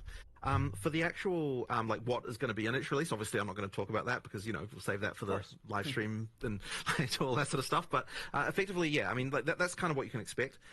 That being said, there's also a thing where, like, so we want to be able to do the balance patch, addressing the balance issues that we've talked about as soon as we can. But in order to do a patch like that, you need to have enough content in it to be able to make sure that people actually come back and play it and like, that sort of thing as well. Like you need to be able to make enough changes and like add enough content that it's actually exciting. So we're going to work towards getting a like a POE2 sort of new league with new content in it basically as soon as we possibly can. So we get like I can't exactly say a date or anything, but like we're gonna rush for it, right? Like we're gonna really try and do it because we want to get to that point of stability of the balance that we're sort of happier with as soon as we can as well. So yeah, as I said, not gonna say a date, but basically just. Look, we work reasonably fast. We're going to try and get it out as quick as we can. Hopefully we get that relatively soon for you guys. Okay. So I'm just going to go ahead and assume that New Acts is going to be involved in this, but I guess a little extra question to that when we talk about Act 4, 5, 6. is the plan to add like one act, or are you guys? Yeah. So this is honestly one of the freaking hardest questions ever, right? Like this is actually something that we've discussed back and forth so many times, because like, if you're talking about it from a pure storyline perspective and like kind of what makes sense, like, so there would be, okay, so imagine we release one act, right? It's like, how does it fit exactly into having the leveling? Like, do you go like 1, 2, 3, 4 and then like 1, 2 again? Like that'd be kind of weird. Or like 1, 2, 3, 4, 2, 3. Some really or good like, things here. do you have Act 4? You can also play Act 1 or Act 4, or like, you know, like it's kind of just weird, right? And like. So, like, from that perspective, it's like, oh, we should do them all at once, like, at some point. But then on the other hand, we're like, okay, if we don't release the acts one at a time, then that kind of means, like, all the content from that we're sort of busy having to work on, like, we still have to have good releases, right? And so that means we have to have, like, more stuff in what we do release if it doesn't contain an act. So there's kind of this, like, complicated, like, puzzle around this, and it's like, and what we kind of thought, like, there are issues around this, but effectively we're like, okay, well, we're going to have to make Act 4. We have to be making Act 4 in the background right now anyway, right? So we don't technically have to decide what we're doing about this, like, right now. So, like, that's sort of happening anyway. So I guess that is to say that, like, there's still a lot of argument about this fact. And yeah, it's honestly such a hard one, because I don't think that's a really great answer. Like, oh my God. Releasing the acts one at a time would make making content so much easier, because we get to immediately utilize all the stuff from that act to like make other content. Like, it'll be so much, and like also it just immediately makes a release feel really big, right? So like that would be something that we could do. But and it also would be good for our studio, because like there's this phenomenon that always happens where like you say, okay, this is when we're making this thing, but if people are not actually going to play it, then like people have a different definition of finished from like, oh, people are actually going to play this versus like it just has to be ready internally, you know. So like for just a production perspective, like I feel like the game will get made faster if we do release the acts, just because it forces us to actually release them and like forces everyone to get it into a really playable state. But yeah, on the other hand, as I said, there's like all these kind of like practical issues with it. So damned if you do, damned if you don't, huh? Yeah, I know, it's a bit of a tough one. So yeah, I mean, I guess the answer to that is still to come, and we just need to work out what we feel about this one way or the other. So yeah, I guess you'll see when we do our next announcement what we've kind of come up with. But yeah, as I said, in the meantime, it's not like we don't have to just make Act 4 anyway right now in the background. So that's they're continuing to do that as well as all the people on the more sort of balancey side of things working on balance. I mean, to be honest, what they did with Act 1, 2, 3 and on normal and Act 1, 2, 3 and hard, it's not that bad. It gets repetitive and annoying, but about a can of worms called. I mean, you can speed run them. I was taking my time and doing almost every single quest and everything, and I was wasting so much time in town, and kind of showing that it's fun. I still managed to do it in under like 17, 18 hours. So. There's some giga chats that do it in 5 hours. This is a very true question. Now, what I will say to start with is that like the way the Magic Find formula works, it's just that the repetitiveness is how it was in POE1 as far as diminishing returns and everything is concerned. But it's still better than releasing something that's Rarity is not giving fixed you or not as opposed to what it was giving you in POE1. Strike us with pay your best for work. That's what I'm saying. Should be fine in POE2 is give us your best. We're not doing what happened in POE1, where you got like all these quantity mods and all that sort of stuff like that. Like, it's effectively the Magic Find in POE2 is what POE1 had back when. I like how it refers, right? Where it was kind of like, and it kind of was fine then. Chance to get rare items, rare rarity of items. I guess there's another it refers to it with Magic Find. Of people who would say that like anything at all that affects item drops should just not be a thing at all, and which is like a position you can take. And I don't know that I necessarily agree with that position, but like, you know, it's another position you can take. So I guess all of that really is to say that like I don't think there's anything about it that's not working as it's intended to work, and ultimately the purpose of something like Magic Find is to kind of give you another axis of build design beyond just delete like doing rarity. DPS, why would you want to delete rarity? You know, like that's kind of its ultimate goal. So yeah, but I mean that's isn't kind of the spider part of everything? There's definitely more to look into here, though. I don't know if you've got a different opinion. Not really. I was just thinking the main difference between, say, POE1 was you fully saturate into every single item being a unique item. That's the difference. Whereas in POE2, you saturate into higher tier rares. You actually cannot fully saturate into unique items. It is impossible. Okay. This is great. It certainly holds different value. I don't know how. I'm sorry for the analogy here, but Diablo 4 Magic Find to be a problem has the same problem. Like in the last 2 seasons and 3 seasons, everyone is rocking their uniques, There's and a little they're bit more to uber look into there, for uniques. sure. And When out we of come back out from of a holiday, sudden, when they let's fix everything we can in a you week. know enhance There's the this list of, crafting like, and 100 things, and we pick the most, what we think is the most impactful 10. And so, yeah, there's a lot of these things that are just outlined and on other the new list for us things to really and actually look into and made investigate possible the more legendary and items to have like see, 5 affixes. what part of it people are liking This and this not is liking, where because, you know even though it you went had the Slot completely Regen do opposite this, way. you So. know, the great service, there'll be a lot of people who just disagree with that. He says it's fine. There'll be a lot of people who disagree with him as well.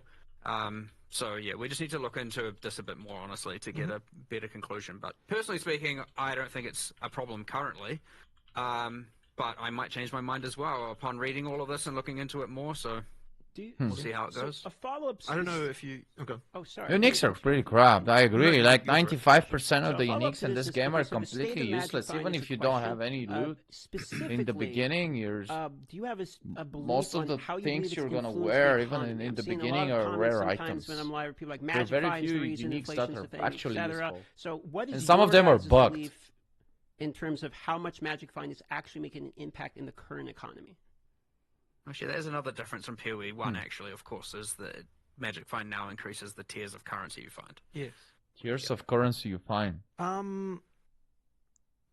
don't honestly Alright. think that we have an informed enough opinion on this Yeah. topic. Actually, to be fair, Okay. and Are you sure? yeah, like I mean, I don't think it's been our primary that good? concern like this week because of the fact that like there's other to find things that more we think, divine orbs, like, you need more we magic. really find? wanted to make sure that the actual play Really? experience is prioritized as the main thing. Like Can that's they the kind isolate of, you know, our the focus right now. Which the I don't want to currencies disrespect at it, but least it's kind of like out something of where this, like it's a slightly you know, longer term concern. So this it's something we need to calculation? definitely investigate more. But yeah, it was really like that map playability and like making sure that because like I mean when people are dying to things that they think are bullshit and stuff like that, that's kind of like something that we were more concerned about. So yeah, that's I would say we need to definitely do more.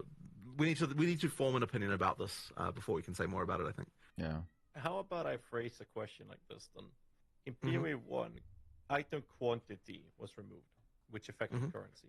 In POE2, you now bake that into Yeah, the I see what you guarantee. mean. Yep, that's a very so good point. What is the reasoning for reintroducing quantity that you made a decision to remove in POE1? I don't It's a think good that we looked question. at that as It's a legit reintroducing question. quantity. But you are correct that it does increase the quantity. Well, okay, it's not that it increases the quantity of currency. It increases the type, the tier of the currency you get, which you would look at that as quantity because like you don't care about like whatever transmutes are and dropping. augments You only become- care about the higher ones, and so as far as you're concerned, that is quantity. So I would say we just didn't really look at that as quantity, but you know you're not wrong about that, right? That is true. Well, Yeah, it's certainly going to be a problem if it is perceived as that having enough rarity is the only way to thus have enough currency to say roll your maps effectively sure. and also have enough to spend on gear and whatnot. Like Right. that's certainly a problem. In which case some adjustments probably likely do need to be made. But again, we're just speculating now. We need to look into this a heck of a lot more in order to get an actual informed decision there. That's fair. I do have one last follow-up on it, and it's a discussion we had 4 or 5 years ago with Chris Wilson, and the topic was actually about currency drop as well. And the comment was that the numbers were fine on GGG's side. The numbers looked fine. It is accurate. You are dropping more currency than ever. But the numbers didn't matter when the perception in the community is the direct opposite. So how do you think about tackling that specific conversation when the perception is completely opposite to what's seemingly the reality of things, right? So are you saying that the community perception is that currency doesn't drop enough? It's the perception is that rarity is a mandatory stat. Oh, sure. Yeah.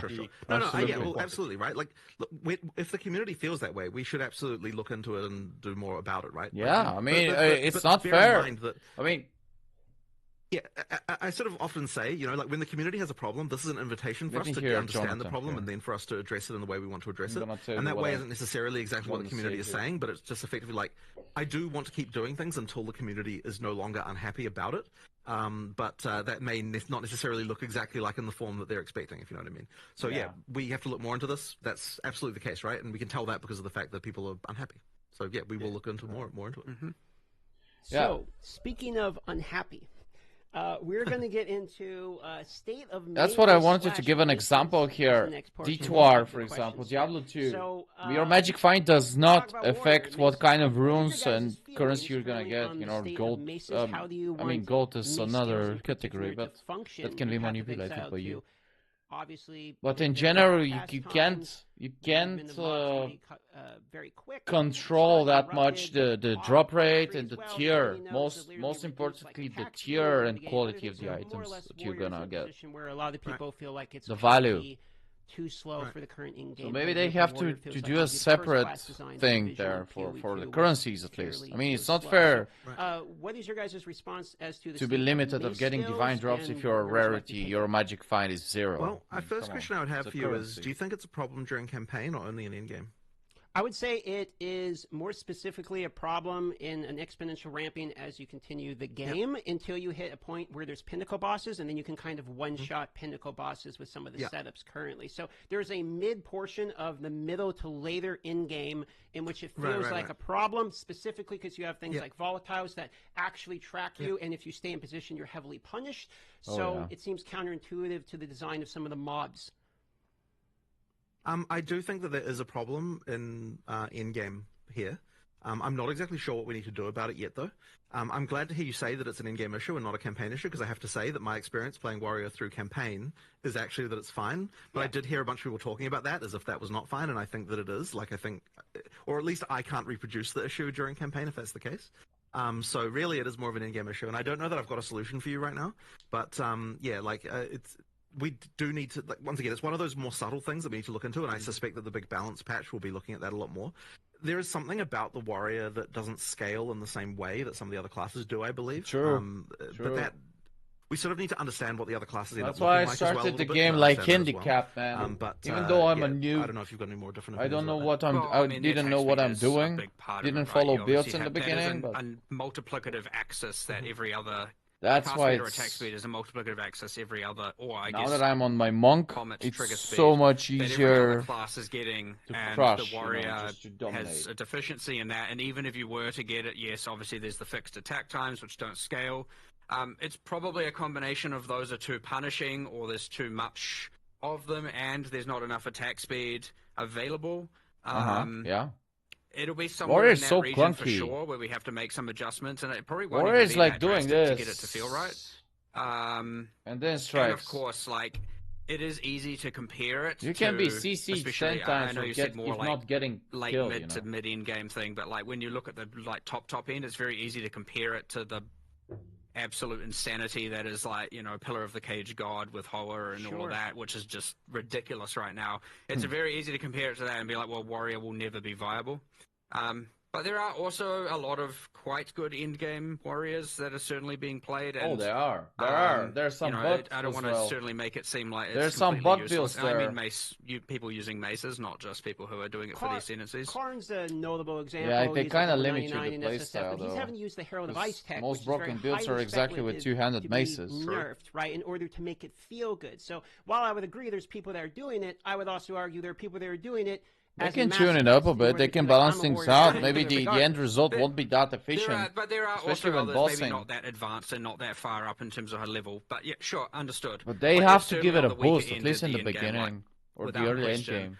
game. That being said, mid I don't end think game it would too, take too much I'd to get say. it there. But yeah, again, it's part of this massive balance, you know, recalibration we didn't need to do now that we've seen the state of everything. Right. Warrior or mace skills are certainly on the ones where you're going to do a lot more bringing up than you're going to do bringing down. You know, aside from things like, you know, the Hammer of the Gods, just one shot with bleed and then the boss is dead and you don't do anything, right? You get those anomalies. You just out there cast where it it's like, while the they're boss gonna is die in being one shot no matter summoned. what. And you're waiting for know, the boss to things be like that summoned. aren't going to be buffed You just have to necessarily, calculate but not to cast it there too is quickly. more to buff in the mace Too spectrum early. than there is in most of the other things, I'd say. And then the hammer So drops that and answers the everything's offensive dead. spectrum If for they don't Warriors. get Let's talk about the one-shotted, then defensive. the One of Ignite things in the will reveal video was absolutely armor, for obliterate instance, them. is getting fixed and or buffed, I should say, and we'll talk about that in a moment. I wouldn't. One of the reasons we didn't dwell on that too much is because I wouldn't want people to think that that's more of a change than it is. Like, we are doing a bit of a buff to armor, but it's not like the hugest deal. I think there is more we have to do. Like, there's more complicated stuff we have to do with armor, I think, to make it more interesting. Okay. But there's a lot of arguments about this. One, because it is stacking like, armor is kind of boring. Yeah, I'll just say that there's a lot of arguments about like how exactly this should be addressed. Well, mechanics One are concern interesting. that we have, which is probably totally out of left field as far as what the players would say, is that we don't think that there's enough of a difference between the big hit and the small hit. There's a number in the formula that is different in POE1 than it is in POE2. That results in the armor being the difference between a small hit and a big hit in POE2 and POE1. It matters more in POE1, but in addition to that, so we actually think that POE2 might be wrong in this regard, and we need to change it. But in addition to that, there's also a thing that's happened where like white monsters can hit harder in POE1 and POE2 than they did in POE1, and that means that the thing that armor is supposed to like, because like part of the intention with armor is it's like, okay, like when you're talking about like big boss hits, like it has less of an effect than what it would have off like a bunch of small hits, but sometimes the small hits from a white mob are not even that different from what a boss hits you with, and so this is actually meaning that the sort of the idea of armor being based on the damage hit has kind of got like a few issues that we have to deal with. So I don't know if you've got any more thoughts on this particular topic, but it is like something that we have to sort of worry about a little bit. Yeah, give me something there. It's again one of these things I do need. I hate coming in here, so you shouldn't get that much damage, and you shouldn't be struggling with white trash monsters. Have to look into. But that is the nature of it. I mean, most of, especially once there's an actual released product, it's like a good. They're way overpowered, time man. Goes into having to investigate and look into, especially for the warrior. I mean, like this. So my warrior was so much harder. A little bit in this patch for like dealing with the white there are some issues monsters. There, but honestly, the full solution for armor is going to have to be more complicated, and we're going to have to sort of work out. It's like they were reversed. The roles were reversed. I think there was another thing as well. Is that, like the other defenses tend to have like extra mechanics that are easier to access than what armor has. Which is another sort of side thing, which is like not entirely obvious when you're designing it initially, so it might be that there's more like supplementary things that the armor, like the strength characters, effectively need to have around defense, and so like stuff like that can kind of matter a lot. So like wind dancers universally just better than scavenge plating, as an example, if those are meant to be paired. One is just like you have it, and the other is I have to armor break, and then on bosses it's much harder to sustain. So we've made changes there, of course. Yeah. We did buff the armor. I'd say it's too. It's obviously hard because of the big hit, small hit, but it's probably in the like 15% more effective kind of region. Our changes in 011. And then a lot of it is also like, okay, if you consider, that evasion also applies to damage mitigation from Invoker. You've got 15% of zero is still zero. A lot of people are saying this in chat. I mean, sure, it penalizes your evasion, but like, it then kind of gives you I can relate. almost as much PDR against certain hits as a lot of armor, and then you have a lot of very, very strong defensive, with Grim Feast and Energy Shield, and so like, it's not only armor is weak, it's also that evasion and energy shield have some extreme strongs that are going on. Not to say, these are all going to be nerfed. I'm just saying there's some meeting in the middle that we need to do for sure. So to give you a feeling from, like, I played Warrior 91st. That was the first thing I did, and I would enjoy Warrior. You guys think that would you say it's a fair buffing armor is gonna mace skills and sort of that side of the tree in particular is in a state where it has the worst of all of them. So it has the worst of the defenses. People are still gonna continue to in terms of use energy shield and basically the worst. So much more overpowered as well, so you could see why I'm feedbacking so hard in relation to this archive. Especially the energy shield stuff. Man, that's a brutal savaging, but I suppose I can't necessarily disagree the with any of those, effective HP when using evasion, energy shield, hybrid. Fair enough. We can move on to the next topic. So much other statements on it. What do they have? You have shields. Yeah, you gotta have that. You are right that it effectively falls in that way. Yeah, let's just sure. So moving forward here, we have charms. So I saw that there were some notable changes in relation to charms. I thought it was a great change to be able to see when they're actually being activated, as well as the charms that are there as well. So some clarity things in relation to charm. I don't know if I saw whether or not charms in particular are actually getting tweaked in terms of number side of things, or if it was just some transparency related to charms. But how do you guys feel about? we're not tweaking numbers in this patch. However, there's definitely something not right about charms as far as like the usefulness goes and all that sort of stuff. Like you can't really we need to track do something. I don't think we've when decided you what it have is yet, charges, but, when you don't. It's clear to us at this point. Like, so charms Or came in like super maybe late. I missed it, and but- I just don't think they're quite like working out as well as I had hoped. Like they just need It's something not else. much but we don't quite beginner-friendly know what that would be mechanic. yet. But we did want to. I'm pretty sure that some experienced players have problems with it. It's a nice idea That in certainly general, wasn't but- helping the case for them. So The we could at least fix that. implementation could be better Yeah, there's probably for does need so to be more many stuff done things, with them, actually, I but- think. I Since think we're it talking comes about down a little bit charms. to like how much the ailments matter against the player, and you know that's sort of something that. There's a few other ones. Yeah. Like there's the one that's like unaffected. You know, the next time you get slows, protect you from slows, and honestly, a lot of the debuffs applied by monsters haven't been correctly classified as slows. And so it doesn't even work against them, and like there's Okay. a little bit of things like that where I it's wasn't aware like, of that one. yeah, it's just kind of a bit bad. But yeah, there's a balance there of like, okay, most people have one slot, and then you got these mandatory mods to get more. But on I the other, don't think you get enough charm slots. Just like yeah. I feel like you barely find belts with the. Oh yeah, man. This I is... mean, we really Yesterday just I was listening finish. to I mean, Rax, we and he increased the was weightings. saying We that have he patched it never since release, yes. never I don't remember found what patch it a was in, plus but, one. Honestly, we're Not not plus all the way two there yet, for sure. charm slot, It's plus one of those one things where it's charm not slot. like ruining experience for Perfect. players. At least it's like, you know, just an underwhelming thing that needs some They're love. so for sure. rare. I've only found so it's not twice. exactly number in the top 10 Once of the hit like list, plus but, two and one plus one. like without a one doubt, time I would plus expect one. to see improvements around there in the future. Following up on the charms there, any thoughts regarding adding more charm slots for uniques? 'Cause it feels really hindering to equip a unique when it comes to the topic of charms. Yeah, that's true. So this is the whole like if you have a unique belt, you Yeah, only right, have right, one. Yeah, right. exactly. You Yeah, have you know, to that's you not have a to bad choose idea. between having a unique I also belt, just want like to add more utility, slots outside of uniques and Ingenuity, more on the for tree and example, other which ways is- to get them as well. don't get so me you wrong, don't it's way too necessarily have to. overpowered. Because and get a like, there's proper nothing, rare I think one. at the with time we plus had two. it that like you couldn't have more than 3. Like internally it was implemented that way, and now it's like you could have 50 slots, plus 1 slots, but you'd only have 3, obviously. So we can give away a lot more plus 1 now and plus whatever we want all over the All right. place.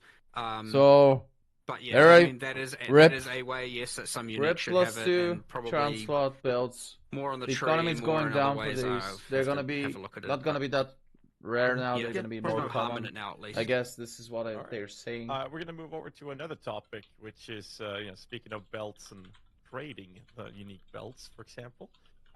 State of crafting and future plans is also involved. So I'm going to start with crafting and future plans you have there, and then we're going to talk about trade. So the current state of crafting is very different from POE1. The perception, again, to go back on that in POE2, is that you're not actually crafting unless it's rog-pog crafting. You're actually just pulling the arm on the vendor machine, on the gambling machines. So what's the state here and future plans? Good question. I don't know that there's a huge amount we can say about this right now, We covered that there isn't much crafting right now, so unless you've got any particular thoughts that you think you can let's see what they can go into. I mean, they want to I mean, say. like Well, one this thing, is- of course, is that POE2 just has less crafting systems than POE1, just due to the fact that we add these typically with leagues and so on. So there's just less going on, which means that if you're like a POE1 player, then you're going to see less complexity there, for sure. But I don't think that's exactly what you're getting at, right? Like, I guess there's some theory. I mean, effectively, what you're saying is people want more determinism, right? Which is like a continuous, endless thing that like people. There's a fine line there, Yeah. and we're on the certainly more on the slot machine side of that line, like without a doubt, obviously, right? And there's more we need to do, I would say, to get towards that line. But that's our line that we Yeah. determine. Not that I know how to describe that. A lot of 'cause there's people, plenty like of people who are 99% just of the gonna be people like, say make crafting everything is fully useless deterministic all right the now way. the way it is. You I mean, just before if we you have released, currency, we you would- just go on the we website had and for a buy while a stuff, system that unless you're involved, like, SSF, of course. deconstructing mods and then putting specific mods on items and so on. And like we just kind of like no one. Like, with a system like that, we were never able to get it to the point where both people who played the game were happy and, like, we could be happy as far as, like, what it would let you do. And that, like, there's still something along those lines we might be able to do one day to kind of work that out, but we just kind of haven't really hit it yet. The socketables were kind of supposed to be the thing that was you had full control over, that's like determinism. And so that, like, which has a lot of room to expand over time. Sure. Like, So there's more stuff you can do there. But I guess because people see that as supplementary, they don't even necessarily see it as part of the crafting system, which is kind of interesting. Like it sort of replaced the crafting system in a way, but then, as I said, people don't really see it as part of it. So, I don't know. Like, I mean, CPU I crashes. guess the thing is, we just have to find a way to do more. Bro, things everything that crashes. make I mean, people feel like they have it's more not like control the game without actually crashes too sacrificing often. the, I don't experience without many making it too crashes, easy and to I'm just like, get the best shit.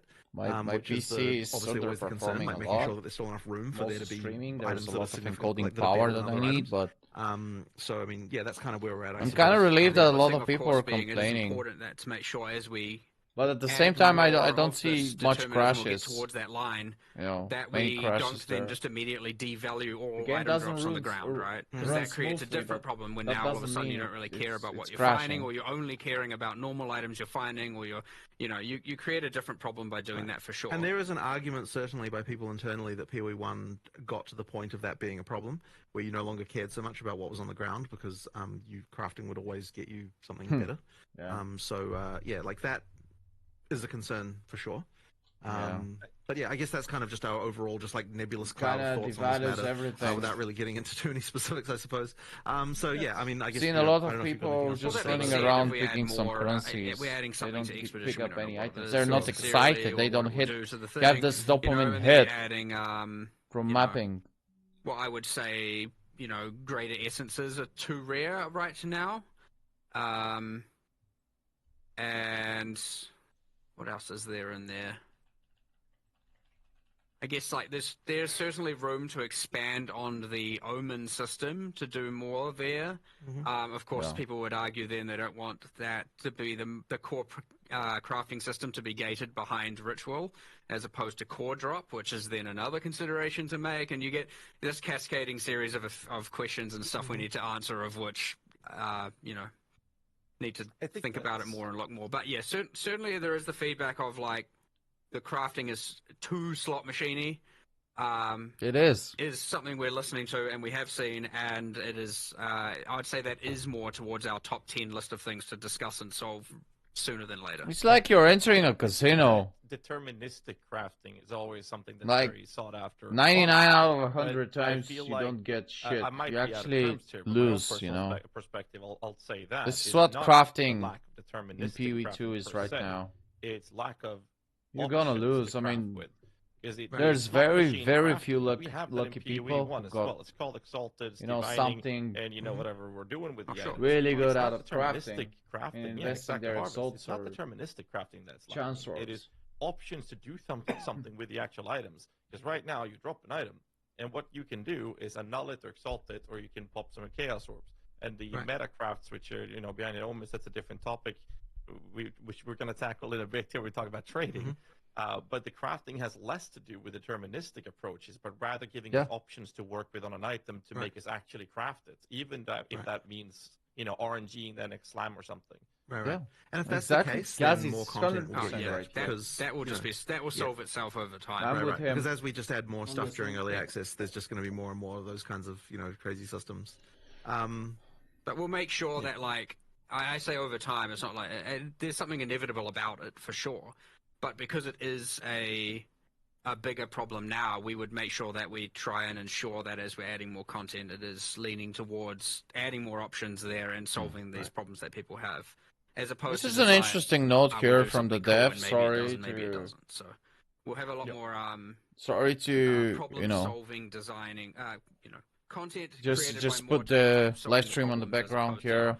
To, when you're at a point where you have so much content a lot of the time, Is you can be this- like, what are we going to do? Let's just make something cool and awesome. Is someone from their team Whereas or? here it's going to be like, let's look at problems to solve. and Hey create there, content Exhaust. that We're comes currently from that. So there's, like, experiencing kind of higher two play ways of coming up counts with the than we've content, ever and had certainly previously, and with that this comes is one that will be unprecedented a amount of problem that we're looking to try and inquiries solve to our by doing support that, for team. sure. Our support staff has been That's working fair. 24/7 since the Not gonna go announcement of too Path deep of Exile into it, 2's but, early following up access. to the state of To respond to trade, all users as soon as obviously we have possible, trading please being in its rest state that it assured. is. Oh my god! But, Please rest there's assured, the we'll get back to volatility each other. of the market's economy. Each and every one of you, I understand that no amount of words written or apologies offered and gratitude for your patience. Yeah. Long text. Huh, okay. Seems like a lot of people are complaining on texting support. It's gonna be interesting to know what about though. I've never had to tech support for anything. And the inflation is just rampant at this point. Yeah, So, I'm just fine with the game. If there was no divine or sync, then the value of divines would go down rather than up. Like, presumably, if the value of divines is going up in other currency, then it's the other currency that there's too much of rather than the divines. Yeah, People so are what asking I'm for saying action is like points, they right? become the golden standard, and since no one's using them, we get a higher quantity of them. And the result of it is that now, since that is the item people are using, or the currency people are pricing their items off, they're now, one rare, one life pair of boots with 10% movement speed now costs 50 divines if I'm going to use some exaggerated examples. Okay, so you're talking about the price in divines is going up as opposed to the price of a divine is the value of a divine is going The up. Okay, item value, yeah. Yeah, sure. Well, I mean, there's nothing I can kind of initially go into with this other than just that, like, yeah, we just have to look at this and work out what we're going to use to sync these things more.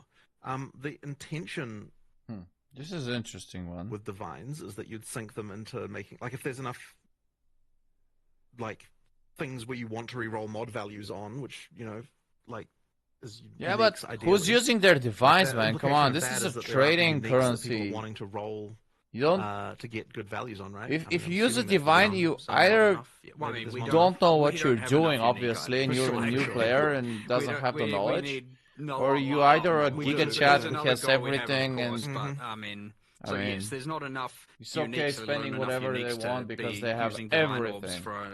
And of course, the thing in POE1 And they're with trying visible to price stay and that excited currency this can way. help, but we don't have anything quite like that, I suppose. So the actual purpose of the divine That's a problem. is not We'll worth just, find like a way to sync them, I suppose. I don't but know. Ideally, ideally, if everything's working correctly, they'd that be syncing much. themselves It's due to the just fact that there's rarer. enough things It's you want to just reroll values currency. on It's and like the unique it's like the reroll $100 bill, I'm actually right? curious to know If whether your people are even exalt is really the $1 bothering with bill, that. the Like, divine is $100 people bill. actually I bothering to can't reroll unique think of a better values. example. Like Some, but not Right, many. not many. so it's just by default. Yeah. That's like the two main This- ones. by the I way- think. No one's gonna pump a divine orb on Avengers Gamble, so it's like Yeah, it's exactly. gambling. No one's gonna waste their Like in divine. POE1, we have Come the on, option man. of metacrafting B and A And there's another thing, guys. Yeah. Let me put it this way.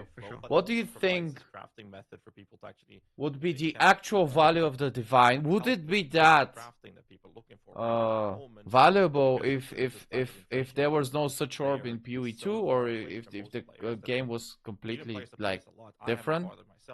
I mean, from POE1, I mean, divine is inherently valuable from POE1. That's what I'm saying. The only change here is that the Chaos Orb is now, and from POE1 became the Exalt Orb from POE2. So, in terms of value, I'm speaking, not in terms of effect, of course. So yeah, there you go. This is a good topic. I want to cover it. I don't know gonna if I've got make anything particularly something to like cover smart it. to say about this right now, honestly. Though, that would be the Well, we issue. are at least making omens more common, so hopefully Yes, that there's but I mean helps that to some degree. But yeah. I think we then also need more uniques and a lot more uniques, obviously, and a lot more uniques that would have divine syncs. And then I suspect the answer also is additional syncs of currency. Because I mean, I suspect it's a bit of everything here. Okay. So we'll move on here.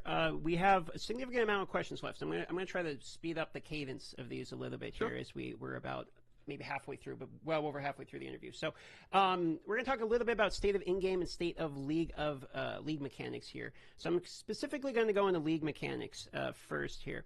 So some league mechanics, essences, strongbox, to name a few, feel a little bit like noob traps. So I was kind of hoping to hear where your guys' thoughts are. This is in true. relation to some of the Some of these underutilized are ones. so We'll talk about overpowered, guys. expedition I've been already, so we don't clearing necessarily have to go into it, as well as the juiced state up of content, breach. clearing Breach all the feels map, notably and like the one sometime I people are can enjoying get the fucked up most. Do you feel by like that source one's code language. overtuned? And the other But a one, I mean, single I don't know anything strong about who box, does strong boxes, like so a where do you want innocent strong those box or essences innocent in particular, regular especially when it comes to essence rare, it's gonna how drop an often anchor or some essences kind of are undead not really rolling explosion grade or essences. area You don't really effect, see grade whatever you essences want very to often, call except it. for It's some gonna campaign that I have in any insta-kill main game you. maps.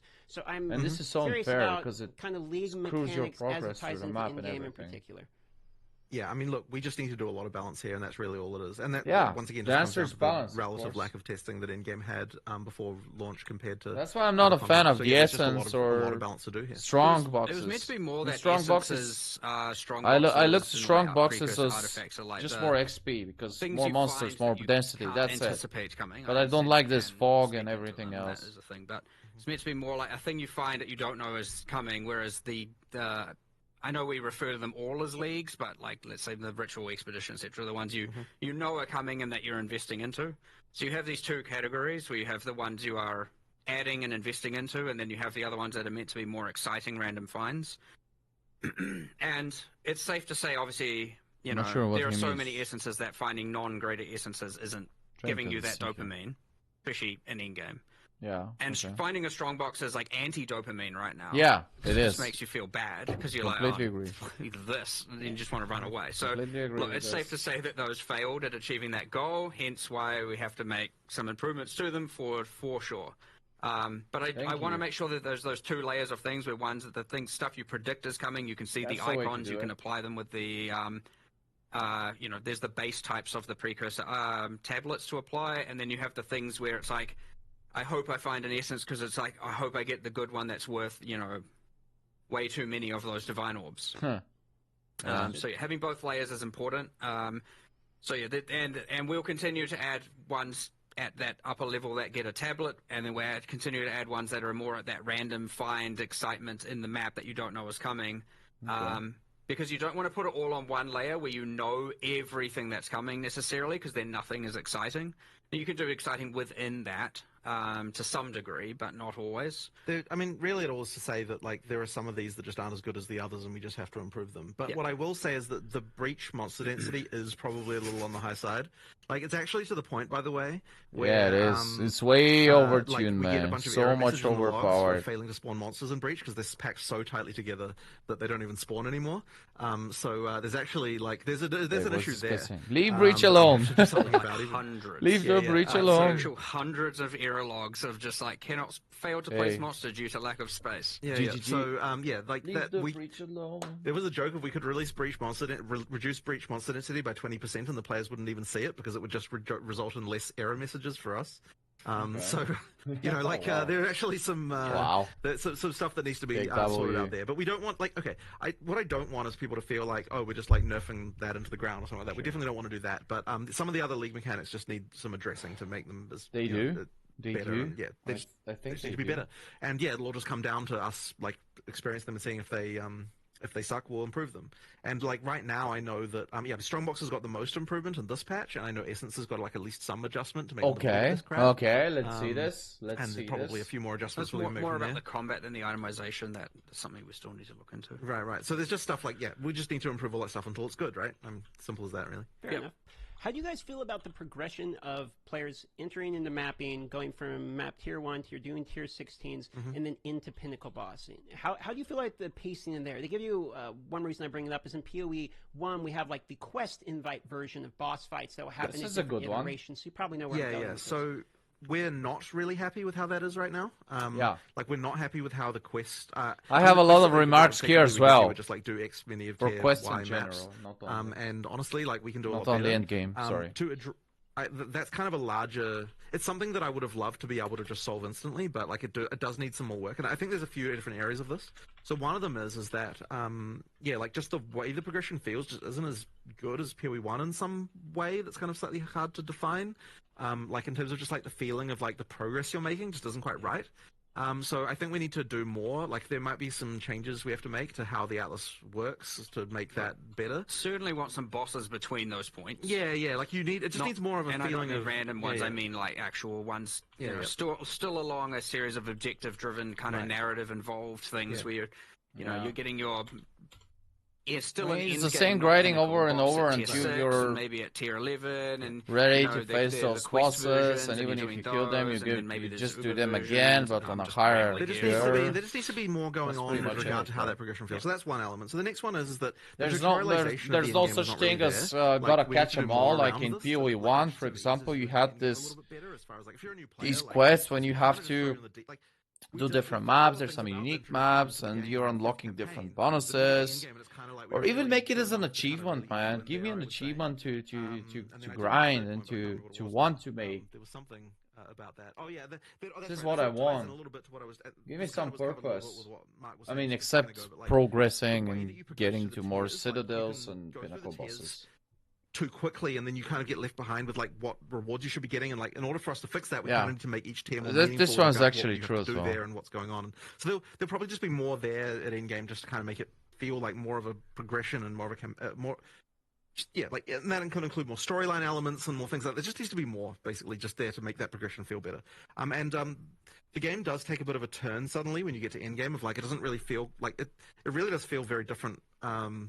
From campaign to end game, and yeah, as I said, it's just a matter of sort of easing that transition, making that a little bit better, and smoothing out that more for sure. I want to hone into 2 points here, because you talk about it feels like a different game, sort of a different. I want to see their take on us, their comments on Ascension as well, Ascension trials and everything. Now, is that intended, and do you like that as a design principle? Because I've seen people say that they really like the campaign, and me myself, I like the difference, but I've seen people state that they really enjoy the campaign pacing, then they get to maps and they feel like it starts blasting, it's almost a different game at that point. So I think the audience would love to know how you feel about that difference. Ask about Elon. Oh my god. You do need to get to the point at some point where you feel incredibly powerful. This drama. However, I would say that there is like a bit of a switch flip right now that's kind of not quite right. Like there's definitely something that ain't right going on there. Well, there's two. There is the character power. Sorry, I got carried away by this comment there.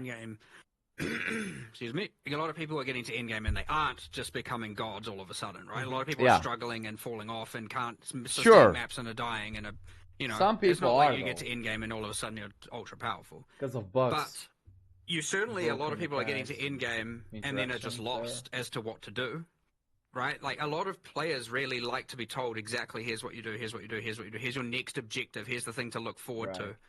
And something just like complete 10 tier 1 maps is not a fun objective, right? That's just like, okay, sure, I'll do that. Yeah.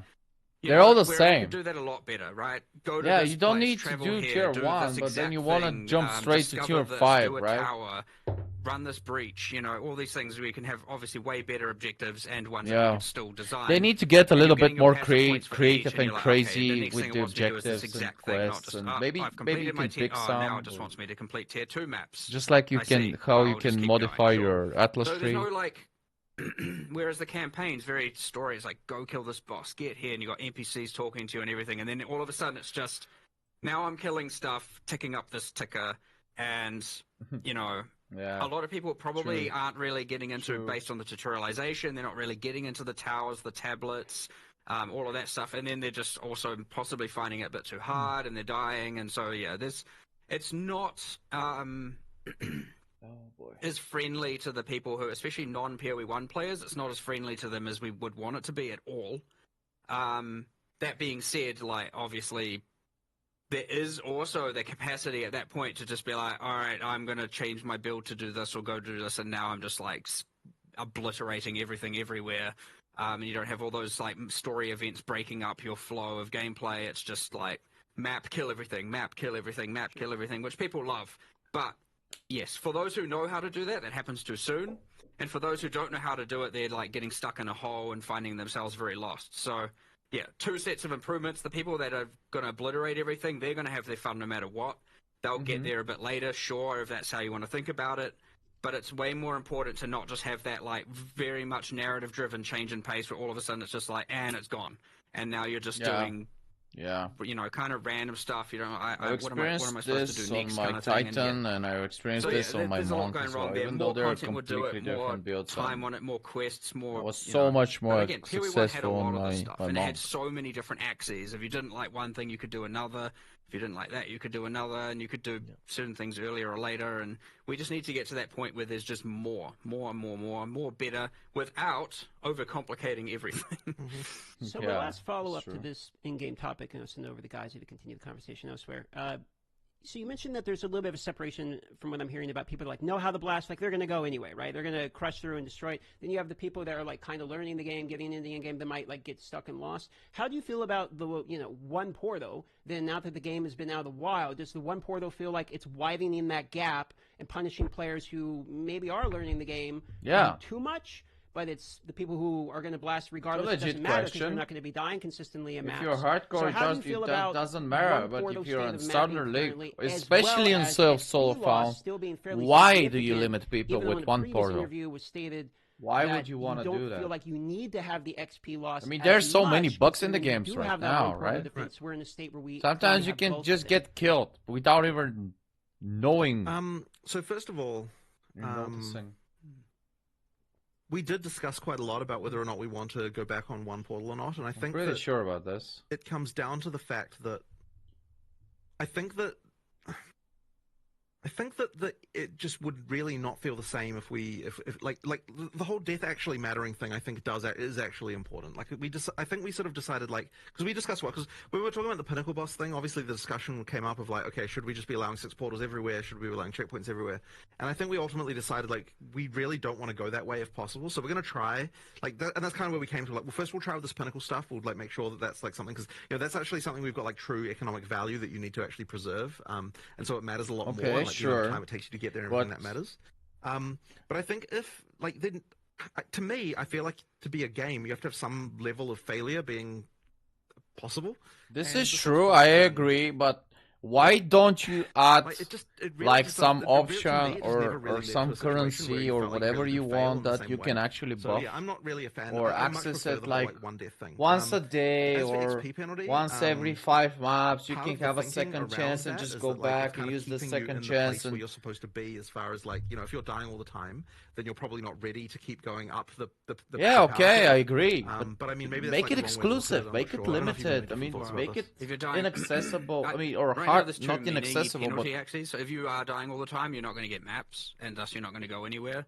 And you also it's kind of like an give me like 10% accessibility, and I'm going to be fine with it. But you do have to have it. So I agree. I think there's a few axes, and I think they're just 1 out of 5 maps, man. Combined the together. only one combined with, I also think that the very start of maps is just too difficult. 5 maps. Like, I think we should ease into that a little bit. So bring that down a bit and then ramp the difficulty what do you guys up. think? Well, I mean, we could hit the same spot, but I think it's just a little bit, and I think that's mostly due to the number of rare monsters and the obviously monster combinations, because you can kind of avoid bosses, and like I think that's a little bit of a different situation, but you get all these monsters you haven't seen in ages, and they all combine together, and so you have to kind of, like, generally when you go into those areas, you learn what the monsters are doing and how they're combining, and then you maybe die once or twice if you're not, ultra powerful, and then you get into maps and you're immediately sprung on like heaps of different monster permutations, and they're doing things and you're getting killed all the time, and there's a lot to learn. You do the next map and you're like, well, I can't take the learnings of that previous map and apply it to this next map because it's a whole different set of monsters. So there's nothing to really take from one map to another aside from just like maybe playing a bit more carefully, or like, not being so overzealous and whatnot. So there's just a little bit difficult you want to have and fun I suspect we need to bring down the difficulty a little bit and ease people into it a bit more. This is a deal breaker for a lot of people, and I'm not saying that you should be people pleasers all the time, like 100%. Get a little more analytics. Eventually, on it as well, and actually see there's what always going to be problems people are, complaining, again, but still, read figure out the a lot more solution. feedback, Figure honestly. out. It would meet be me nice halfway. if there was a way to deal with the Compromise fact that I don't know. So I mean, like, okay, how to put the it. penalty for not Middle clearing ground. a map. There should be a middle ground on this. We remove the extra content from the map, and it would be nice if you could just spend another map and still be able to do that content. But unfortunately, that isn't possible. Like, so for example, if you failed on the boss, then you just spend another map and then you can fight the boss again and do that whole thing, right? Like, that would be nice if that was the case. But unfortunately, we can't do that because it would open up too many economic abuse things where, like, you fail the map intentionally because you want to farm the items for the rest of the area. So it's very difficult for us to come up with a solution. Okay, this is legit. Because I really would prefer that, honestly. It'd be nice if we were able to come up with a solution that would allow you to redo content by spending an extra map without having to, like, have all the problems that being able to rerun a single map would actually cause. So, I sort of wish I could come up with a thing for that. I personally want to keep the one portal and adjust the other axes and see how that plays out before compromising on the one portal.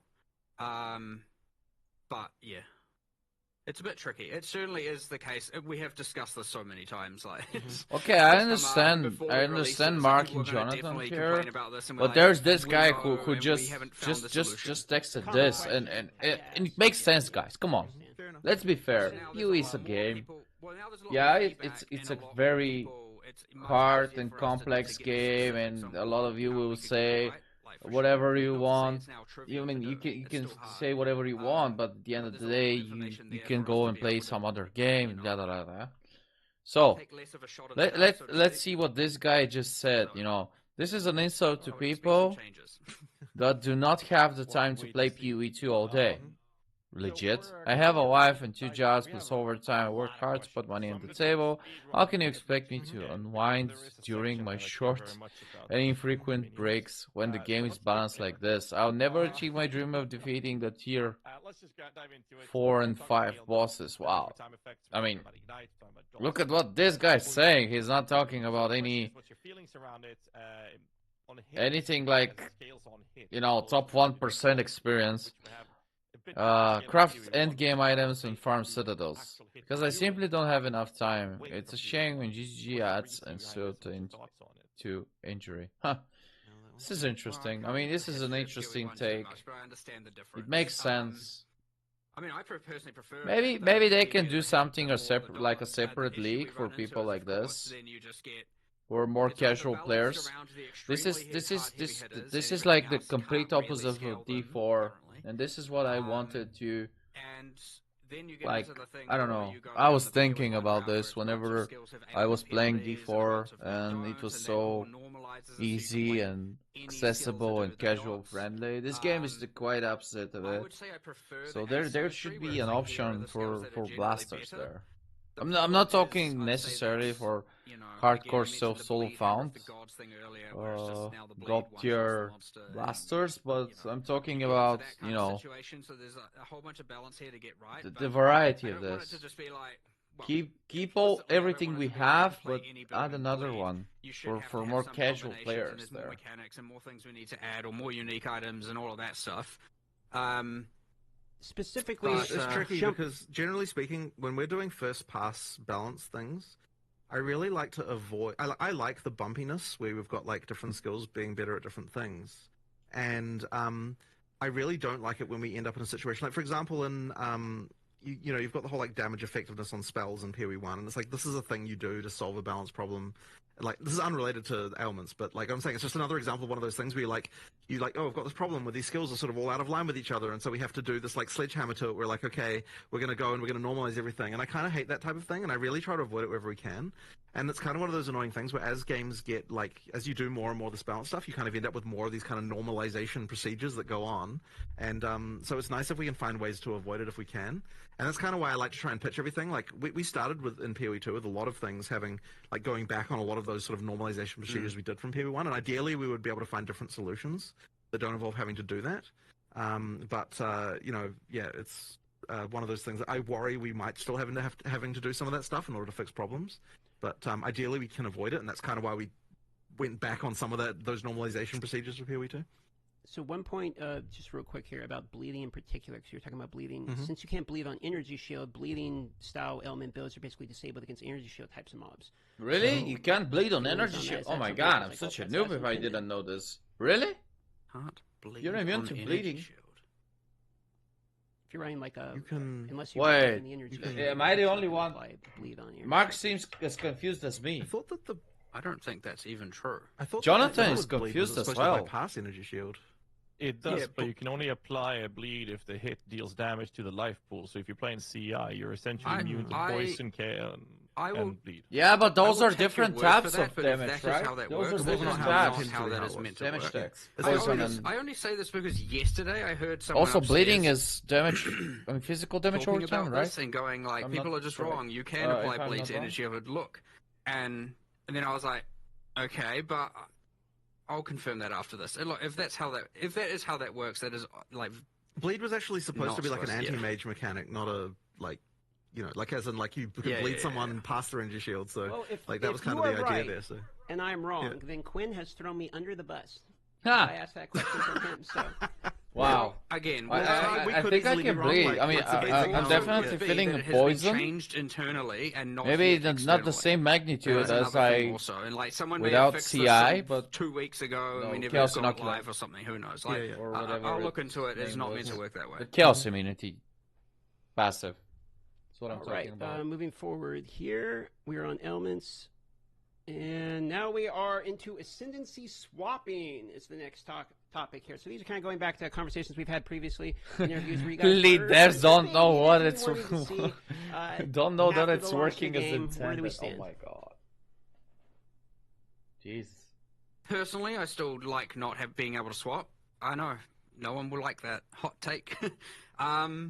And there are plenty of other developers here, and I remember even pitching it, and I was like, "Is this your hill to die on? Is this what you believe?" But that being said, I still prefer that decision being ultra important, and I prefer that decision being locked in. But it's one of those ones that's really hard to rationalize why it's better one way or the other. To be honest. Like, it wouldn't be the end, like, that hard to actually convince me the otherwise, because it is not the hill I would die on, that's for damn sure. So I don't know, it's like, I have my preference. I don't know why I have my preference that way. I guess I just like more decisions, especially about characters, to be a bit more final, but that being said, we have re-speaking of everything else. I don't know. I don't really know where we're going to go with this one, aside from, like, sure, we'll reevaluate it and we'll see. But at the end of the day, we have a lot of developers that feel very strongly, and then we feel one way, and we discuss it with those people, and we kind of see where we land. But like, we're not going to ignore, the opinions and preferences of our team, either our design team and whatnot. Just to overrule it, just because. That being said, I sit on one side of that fence for sure, that probably the majority of players do not sit on. I mean, I'm 55% in favor of re-rolling ascendancies personally, so it's very hard for me to argue against it when I would say that I would allow it, but I'm also, once again, like, other people on the team feel more strongly. I mean, what I would be open to is, like, I understand you have to go online to have a look at what those ascendancy classes are, but I would be more open to having in-game things where when you're creating your character, I don't want to not in a way that wouldn't overcomplicate it for new players, where they're like, "Oh, what are all these? What are ascendancy classes? What's going on here?" I'm not really in favor of that argument personally, because I don't think that you are equipped at the point of the start of the game to be able to assess what the ascendancy classes are. So, kind of does. I don't really think that really holds much water. It's less for new players, I guess. But then again, experienced players already know how to get that information. So. I don't know. Yeah, but this is early access. Honestly, but you can bet it's going to come up in discussions another. It's for testing 55 times this year, so. Or I don't know, make a league that again, we don't want in to which take you too much of your can. time, so we just keep up with speed running some this questions. doesn't And the solve this first one here problem, is: actually. given the current, There's always going to be 60K, the people time who to would kill, like to pinnacle roll, to be able bosses by to many roll the of the stronger ascendancy. builds in the game. I guess the question is, Talking what is about the the goal for build ascendancy power? class, Is not the one-shotting points, pinnacle bosses an intended power level for builds, or is it the intended to assign something You else? can roll It points. should Short definitely answers, not be the case that the first time you fight a pinnacle boss that you one-shot it. Like, that's the kind of thing that maybe you can get to after crazy amounts of, like, extra items being found, but you shouldn't be doing that the first time you play it. So, yeah, it's not right.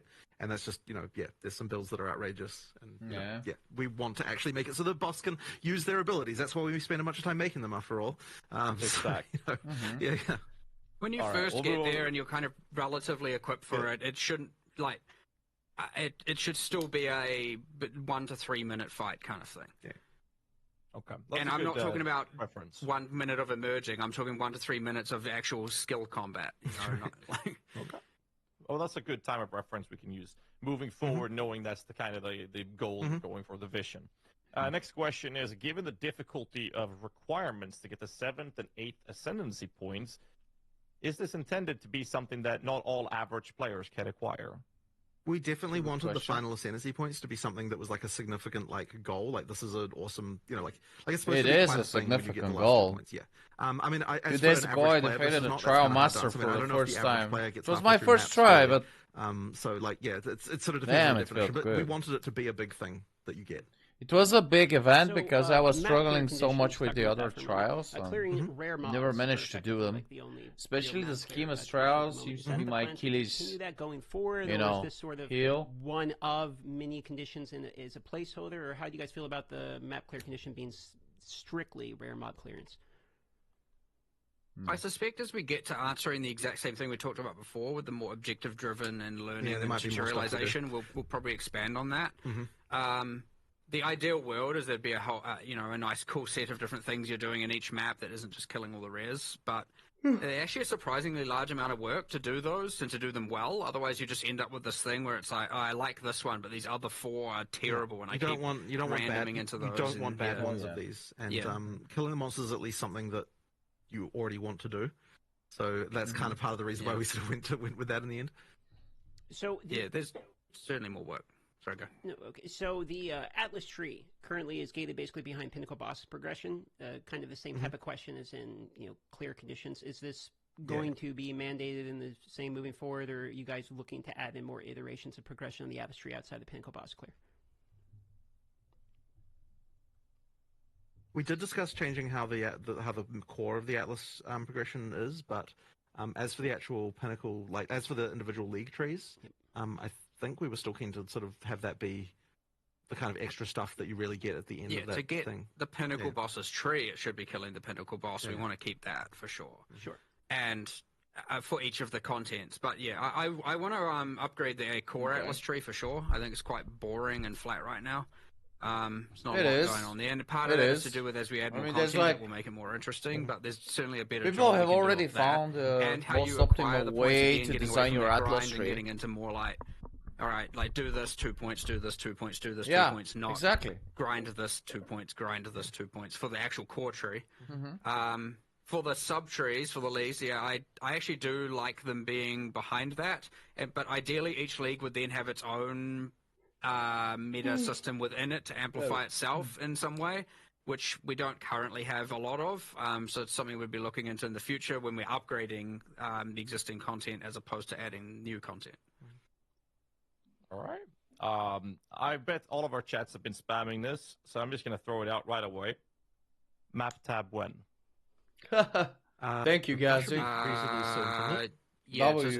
an as soon as possible thing. We've got people working on it right now. All right. As soon There as you it's go, done, guys. you have it. Like Win. it was not a Bog. It'll be done soon. we wanted it there for release. Yeah, done soon. Coming Let's up go soon. to tech questions, optimizations, and bugs, kind of a little category we have, and then I'm going to do some mini questions for you guys as well. Appreciate you guys taking the time. I know we're going a little bit above the time here. First question we have is something we talked about in a previous interview, I believe, with the sister, and it was predictive network mode and lockstep. What is the reasoning behind this specific topic, or what's your take on it, seeing how people are performing right now with this? I actually haven't hugely investigated this, to be honest. I don't know if you've got any more information about that. I do not. Yeah. I mean, we just have lockstep right now. Oh, the predictor's just not. Yeah, it's not we that. only have lockstep Okay, currently. right. Okay. Yeah. Okay. Well, yeah. We just need to fix that, right?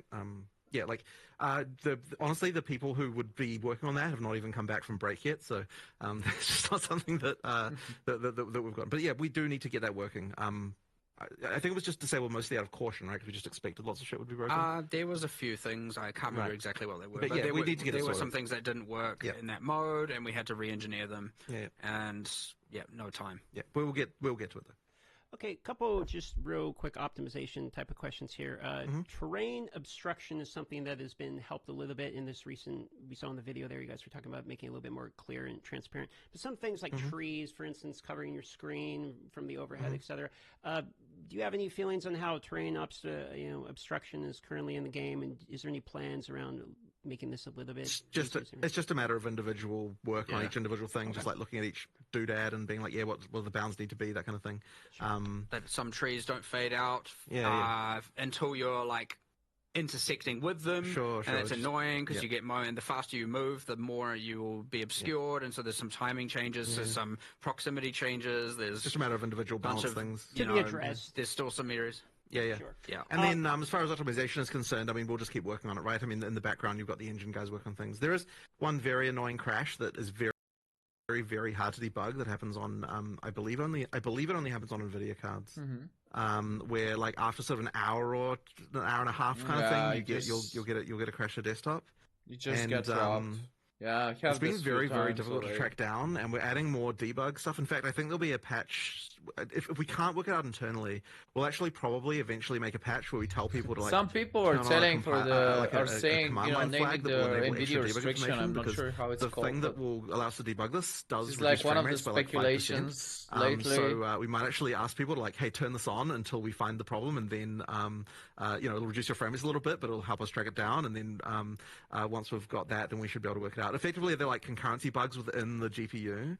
But annoyingly, we were also told that the next version, like NVIDIA told us that the next version of the NVIDIA driver does make the crash go away.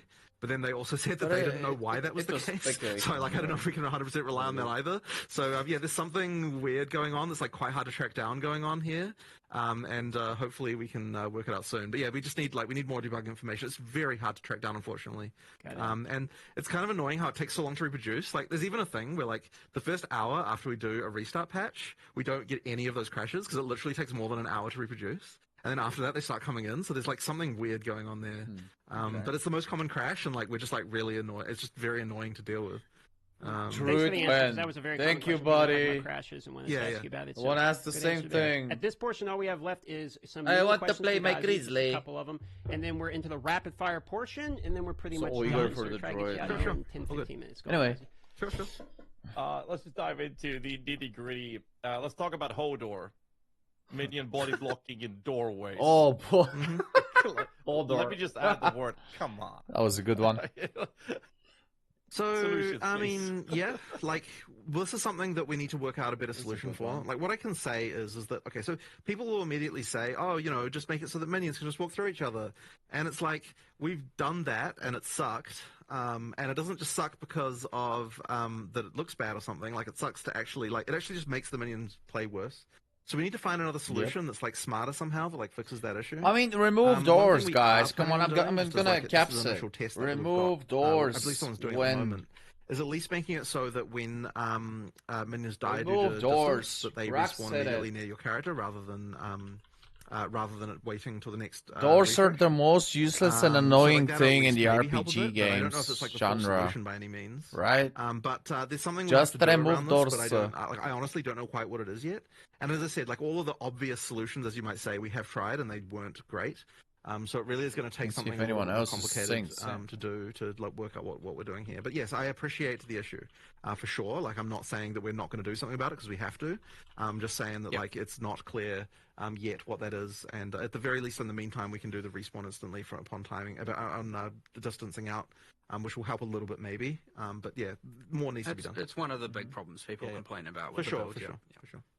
For them rubber banding to you, resurrecting is much better than them dying. Because that is part of my other question I had here. However, in POE1, there is a feature added as a modifier on well-telegraphed boss abilities that you're supposed to, as a player, dodge, but your minions can't because you can't control them, so they do less damage to them. POE2 doesn't seem to have this based on the data mine I've been checking, which seems to be that they're just expected to literally just die, and then you have to sit there and wait for them to resurrect. What's the reasoning for not giving us convocation, which would also assist in the whole minion body blocking doorways and tight corridors? Are there not minion things in the AI? We did do some of that. Not that I've seen. This I can't remember exactly an AI. No, I mean the damage. From a damage perspective, not hugely. No. We were tinkering around with this whole expectation of like how often, if you have like no investment and all this, how often are your minions supposed to be permanent minions, supposed to be dead versus alive, and then what are the things you can do to keep them alive? Because it was meant to be more in order to have your minions, otherwise they're never dead, right? They're permanently alive, and then the DPS is you just running around doing whatever you're doing. And so that is really the issue, just to be clear, is that if we make it so that boss abilities aren't killing your minions, then that means that that would effectively mean your minions would just never die. And so then what's the... It was meant to be more of active, what are you doing to keep them alive actively? Sure. And we haven't got that right. Like, for sure, we haven't got that right. So like, I guess it's really bone hard offering was to- meant to be one of those examples of like boss slams coming, and then but also then you got a multi-thread. You got about how do I survive and how do I do this at the same time. So there's certainly something going wrong there where we haven't, and I believe there's probably still a lot of boss abilities that just haven't been tuned correctly Absolutely with respect to, you know, again how often they're killing certain minions versus not. Because there will be things, I'm assuming, that are just completely unavoidable and they just wipe out your entire minion thing, and then it's like, well, what was I even supposed to do? So the problem is, as soon as you get into this build, the level of like detail that you have to do, where you not only have to, sure, there might be some system change, and it's easy to probably do a cop-out that's just like, whatever. You know, it's actually the right answer is to go through every single boss and test them and go through monsters and go through mods, and like it's a huge amount of detail and it takes quite a long time. We have people like kind of actively providing that more specific feedback, and we are iterating on it. But there's still certainly a handful of things we need to do. Otherwise, well, I'd say that blocking the doorways is a more catastrophic problem for sure. Like where they just like can't get through. And they're like running off screen and them dying. So like gotta we're fix focusing more this. on that stuff first. And then we'll probably get back to the boss specific balance with respect to how often certain skills are just wiping out all your minions and you know all of that. Yeah, I mean, I understand the idea that the bosses are supposed to kill them. The problem is when a boss leaves a damage over time effect on them, they kill a bunch of them, your timer starts ticking, and then the dot kills the next one, it resets, and then it kills the next one, it resets. Yeah. You just have to wait for all of them to die, and now you're sitting there doing nothing. You feel like you're in a wheelchair, not able to run around. But an instant used convocation could be a solution to that, which would help with the whole body blocking. A lot of people have been spamming me about make them give us convocation, and I'm in that category as well. But moving on to the other question, to not waste too much time, and that is a very interesting question. What is the reasoning behind making the minion's movement speed a direct replicator copy of what you have as a player, including when you get a minion movement speed debuff reduction on yourself? So me and Mark were actually quite surprised to learn that when you get a debuff on your character, that it causes your minions to slow down. Yeah, it's not intended. That was not intentional, and so we'll just fix it. We'll just change that. Yeah, we'll just fix it. That was not a thing we even realized was the case. Okay. Yeah. Next one is tooltip is a bit wonky with the minions, with it being incorrect in cases, especially accuracy actually being very wildly off, where it says you have a 100% chance to hit and it's not hitting, and then the tooltip is missing altogether on things like Raging Spirits, and sometimes when you change a gem on an unrelated ability, suddenly your tooltip on your damaged minions is also changing randomly. Is this something That you've sounds tried? like a bug to me. Yeah, we'll fix It that is a soon. bug. I have some other examples as well, but they're not minion Our related. developer responsible for that has still been on holiday, so as soon as they're back, they'll. I've already. I already took this like to description. one of stuff the happening right at GigaChats the end on of development Hardcore there. so I'm sure farm. there's stuff, even more stuff that's We wrong than that, discussed just it like for the like bug. I'm 30 surprised minutes. that tooltip stuff is as good as it Almost. is. Given, like, I remember 2 weeks before release, I was Explain like, to me some "This stuff. is a dead feature. Like, it may as well not exist." And then all of a sudden, it was at least something that I was like, There- okay, there's a lot of it's a pretty good effort let's on what they put did. it this So, way. There's a there's lot just of more to do, things though. that shouldn't be I got working, plenty more in spare, theory minion and in questions, but I'm just practice, gonna go with the one that's been spammed the most. but they That's- actually do. In Vector's game, win. you can actually feel it. You can actually so- see it that they work. Soon, fairly soon. It's kind of an unintended mechanic. It took more work than we expected, actually. Like there was just a lot of there was a lot of specific shit we have to do, but it won't be. It's not too far away. Well, the designers have to go through, all the monster designers have to go through and make spectrable versions of every monster, which in PoE 1 was a lot easier, and in PoE 2, there is so much more manual designer-based scripting on like a monster-to-monster basis that we have to like take out all of that random stuff to do with dialogue and like, because you don't want to all of a sudden like have a specter come out and then you're like, it dies and your character says some random thing, and because all of a sudden now your character's just spamming random dialogue all the time, and like. But there was even stuff that's kind of stupid where it's like, oh, the idle animation of this monster is loud, and so if you've got it as a specter, then like it makes it too annoying, and like just there's all sorts of random stuff that happens when you turn things into a specter that's kind of not obvious. Effectively, every single monster has to be. Did I hear it correctly? Yes, That is Did I hear we don't want correctly to here? repeat those same problems, right? So Monsters' ideally, the audio team actually sound gets is time too to loud? do proper specter mastering, so to speak, on all their What audio is for all the this? monsters. But no, I believe the designers are almost done with their part, which means it's then just audio and then a whole metric, which has been happening in parallel, but a whole metric ton of balance testing to make sure that we're not just, I mean, which is a lot, by the way. There's a lot of stuff that can go wrong with these things. Well, balancing the spirit cost of each of these is going to be an interesting... testing it with every array of support gems.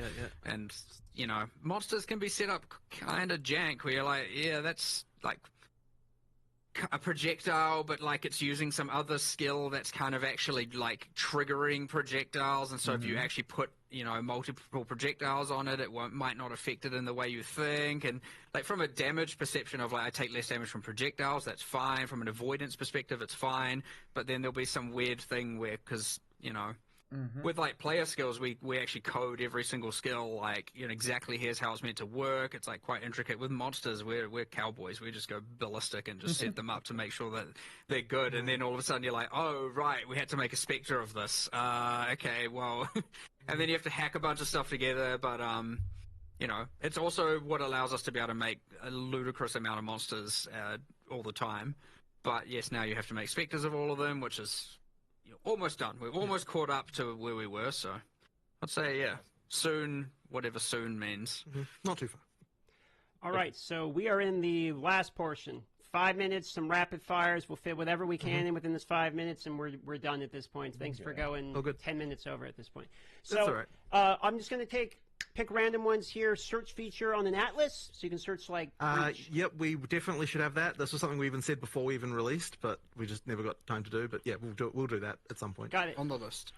Tornado Bird in the game for Ultimatum is the hardest boss in the entire game, in my opinion, personally. I believe that's resolved, and 011 does have changes to that one. Really? I believe. He's ridiculous. I saw it on the list. I saw it on the list. Okay. All right. Yeah, I just can't remember what skills. Yeah, it was the tornado. Like it was more avoidable. Or something. There was some stuff. It is in the specific boss balance that got addressed in this. We'll see after the He's patch, insane. and then we'll make more changes if needed. Yeah. Okay. No, Okay. cool. So auction house. We're getting spammed about this all the time. You've answered many questions. How are your guys' feelings about an auction house or in-game purchasing or buyout on the website or anything related to that? I mean, I've talked about what we could do before. I don't have anything to announce right now. Sure. Yeah, we'll discuss this more. That means no, basically. Accessibility question. Red-green color blindness is the most common in the world, it's my understanding. Yeah. Obviously, red on green is a very common thing within Path of Exile 2, specifically in Ultimatum, which is a mandated ascendancy trial. So, any plans around accessibility features for this? Well, effectively, that's usually what we do for the stuff. Is rather than having a mode for it, we tend to just make sure that each thing, like we test it on people who are actually colorblind. So I just need to get probably Reese to just test all the stuff specifically because I know he's red-green colorblind and just make sure that they're actually distinguishable. I generally prefer rather than having modes for it to like have people with that color blindness highlighting the area. So Ultimatum, as you said, being bad gives us a target, and we'll start someone there. Yeah. Sure. Speaking of visibility, rare and blue mobs. Can't really tell they're rare and blue mobs, or magic mobs, I should say. There's no highlight on them like in POE1. You know how there's like a highlight around them? So you can't. So the intention is that you can tell when a monster is based on the effect of the actual thing itself. There might be some cases where we're just not being successful in that regard, and so we just need to improve it. We're going to do more there, and we are going to try some things that give them magic and rare identifiers that aren't.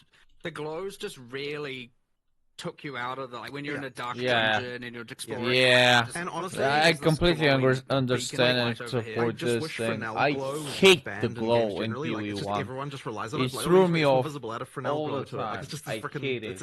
It's cancer in games generally. Sorry, this is just a random side rant from me, but I just hate the fact that everyone lazily goes to Fresnel. I agree with them on this one. Fair enough. Last question related to visuals. So visual effects in co-op can be very difficult. You know, you got people spamming lots of shit around. Any opinions on toggling other people's visual effects, etc.? I don't want to add an option like that, but there is probably more we can do automatically for that kind of stuff. There'll be some engine-based things we can do. Yeah, there will be. There's probably more we can do, and just like that. But in my opinion, it should be automatic, and like you shouldn't even really be thinking about it. It should just happen. Like I'm not a fan of just like turn off all the effects. Like I'm just it's kind of lame to me. Fair enough. Disenchanting flasks for quality. They're one of the things you can't salvage in the game currently in order to get like the quality baubles back that you'll be able to do on flasks. Right. Is this intended? Is there really any reason why we shouldn't do that? I know you were like, oh, it's because it doesn't thematically fit with a hammer on a bench. Just smash the glass. I mean, I think that's why it is, but like, I have nothing against adding it. Yeah. We can probably change that, right? Like, I think it was more like, let's do something interesting for flask salvaging and crafting later and save that, but we can add it for now. We should just add it. I have no problem adding it. Yeah. Okay. So we should probably nerf the drop rate of flasks slightly. High levels. That's just a random note that I was thinking about yesterday as I was picking up tons of flasks. Random side note. But... We've almost got all of them. Checkpoints and maps in order to backtrack in maps. How do you feel about that?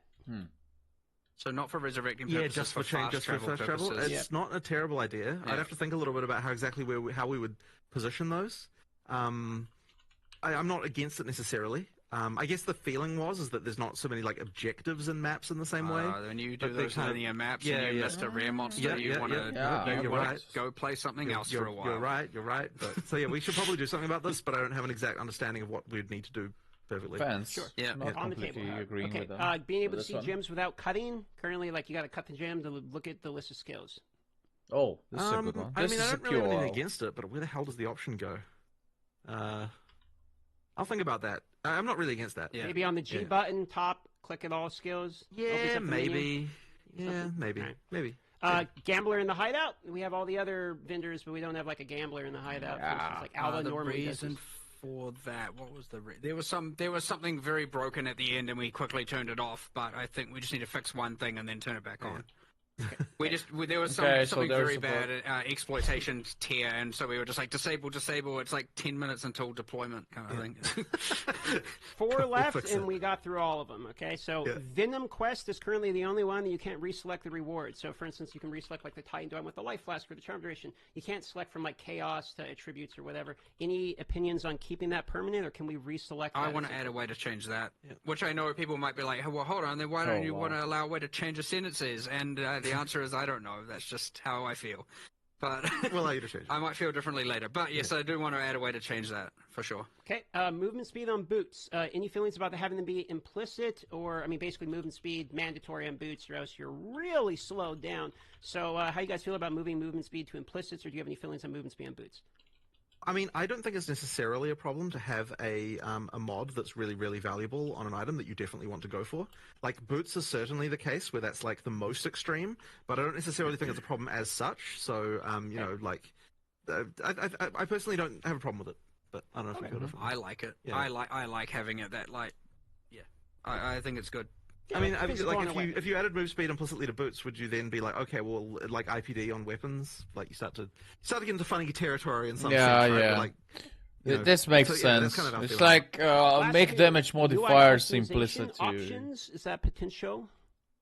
I mean, you'd have to be more specific.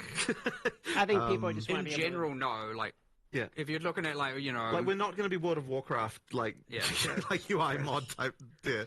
But, like, if there's something specific, then you're like, I wish we could do this, then maybe we'll think about it. It's just a question of... More of a generic question I was getting. Okay, last one, boys. State of co-op and body blocking. Body blocking, you're with co-op here. I think it's...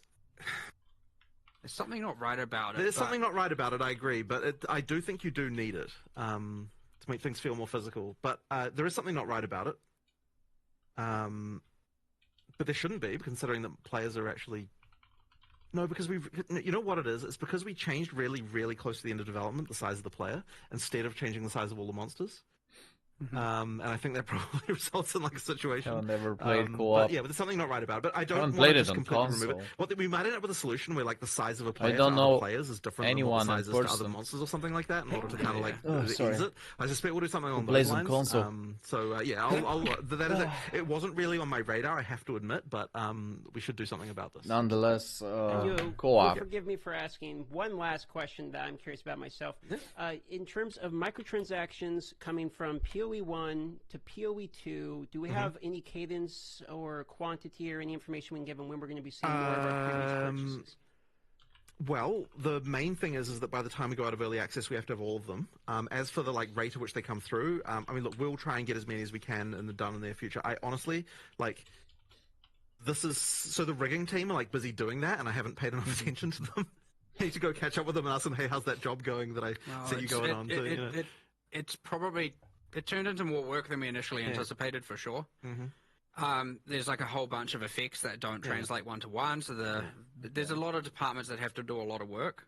They are churning through it. That being said, it was certainly more complicated before when we were in that last several month or 3-4 month kind of lead up to release, and it was kind of okay, we need to have all hands on deck getting certain game content done, and we generally prioritize gameplay over microtransactions especially in those kind of moments. And so now it's going to ease up a bit, and we can allocate some resources, a bit more resources there to get more of them ported across. But it did end up being a little bit more work than we actually anticipated. It's not just a copy-paste job and it's done. Some things have to be kind of re-authored to actually work in one over the other. Mostly due to lighting, I suppose, really is what is the big difference. Yeah, so I don't have an immediate cadence for you, but we should start getting them coming out, rolling out relatively soon. All right, and I think that pretty much wraps it. I mean, we're getting spammed about Path of Exile 1's 3.26, but unless you want to talk about, bit of a long topic to get into at this point. Yeah, so I figured I'd just throw it out there, but that's it. Guys, you want to wrap it up? All right, excellent. Let's just say thank you for coming, and it always happens. We say one. We forgot about Gazi. It always goes above, and we very much appreciate much time. From me. And in the last sorry for half an hour going so long, but pleasure having you guys on. Hope you guys enjoyed it, and can't wait for the patch notes. And we'll see you guys very soon then. Awesome. Thank you very much. Thank you guys. Yeah, I want to say thanks you everyone. Appreciate the opportunity. Thank you, GM. Thank you, Gazi. Thank you, Mark and Jonathan. No problem. We don't have a clock in here. You understand? You could have said it was the right amount of time, and we wouldn't know. Oh man, we don't know how long it's been. Watch this stream. My key takeaways. My reactions, though. Takeaways are gonna be in a different video, so that's all, guys. I'm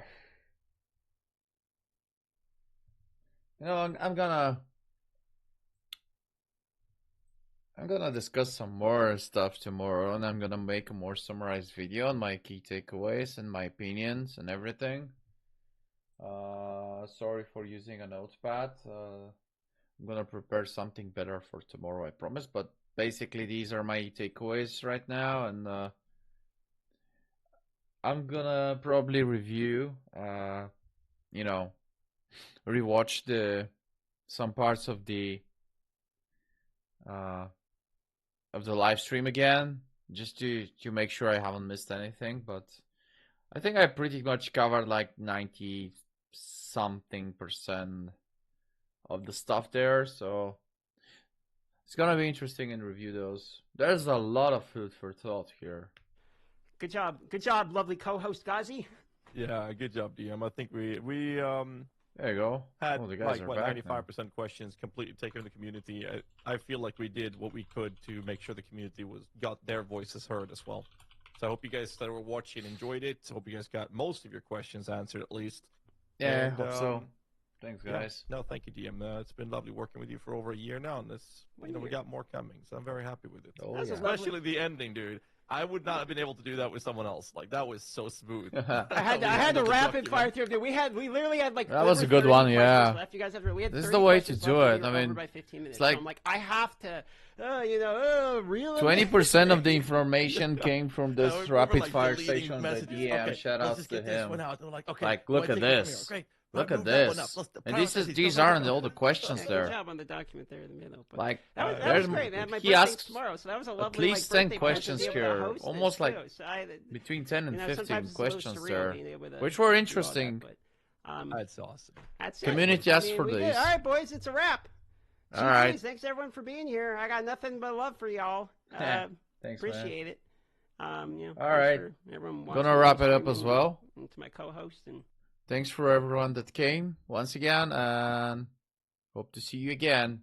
All right, so, oh boy, I'm in the Matrix now. Okay. There we go. Let me move on this. Move away from this.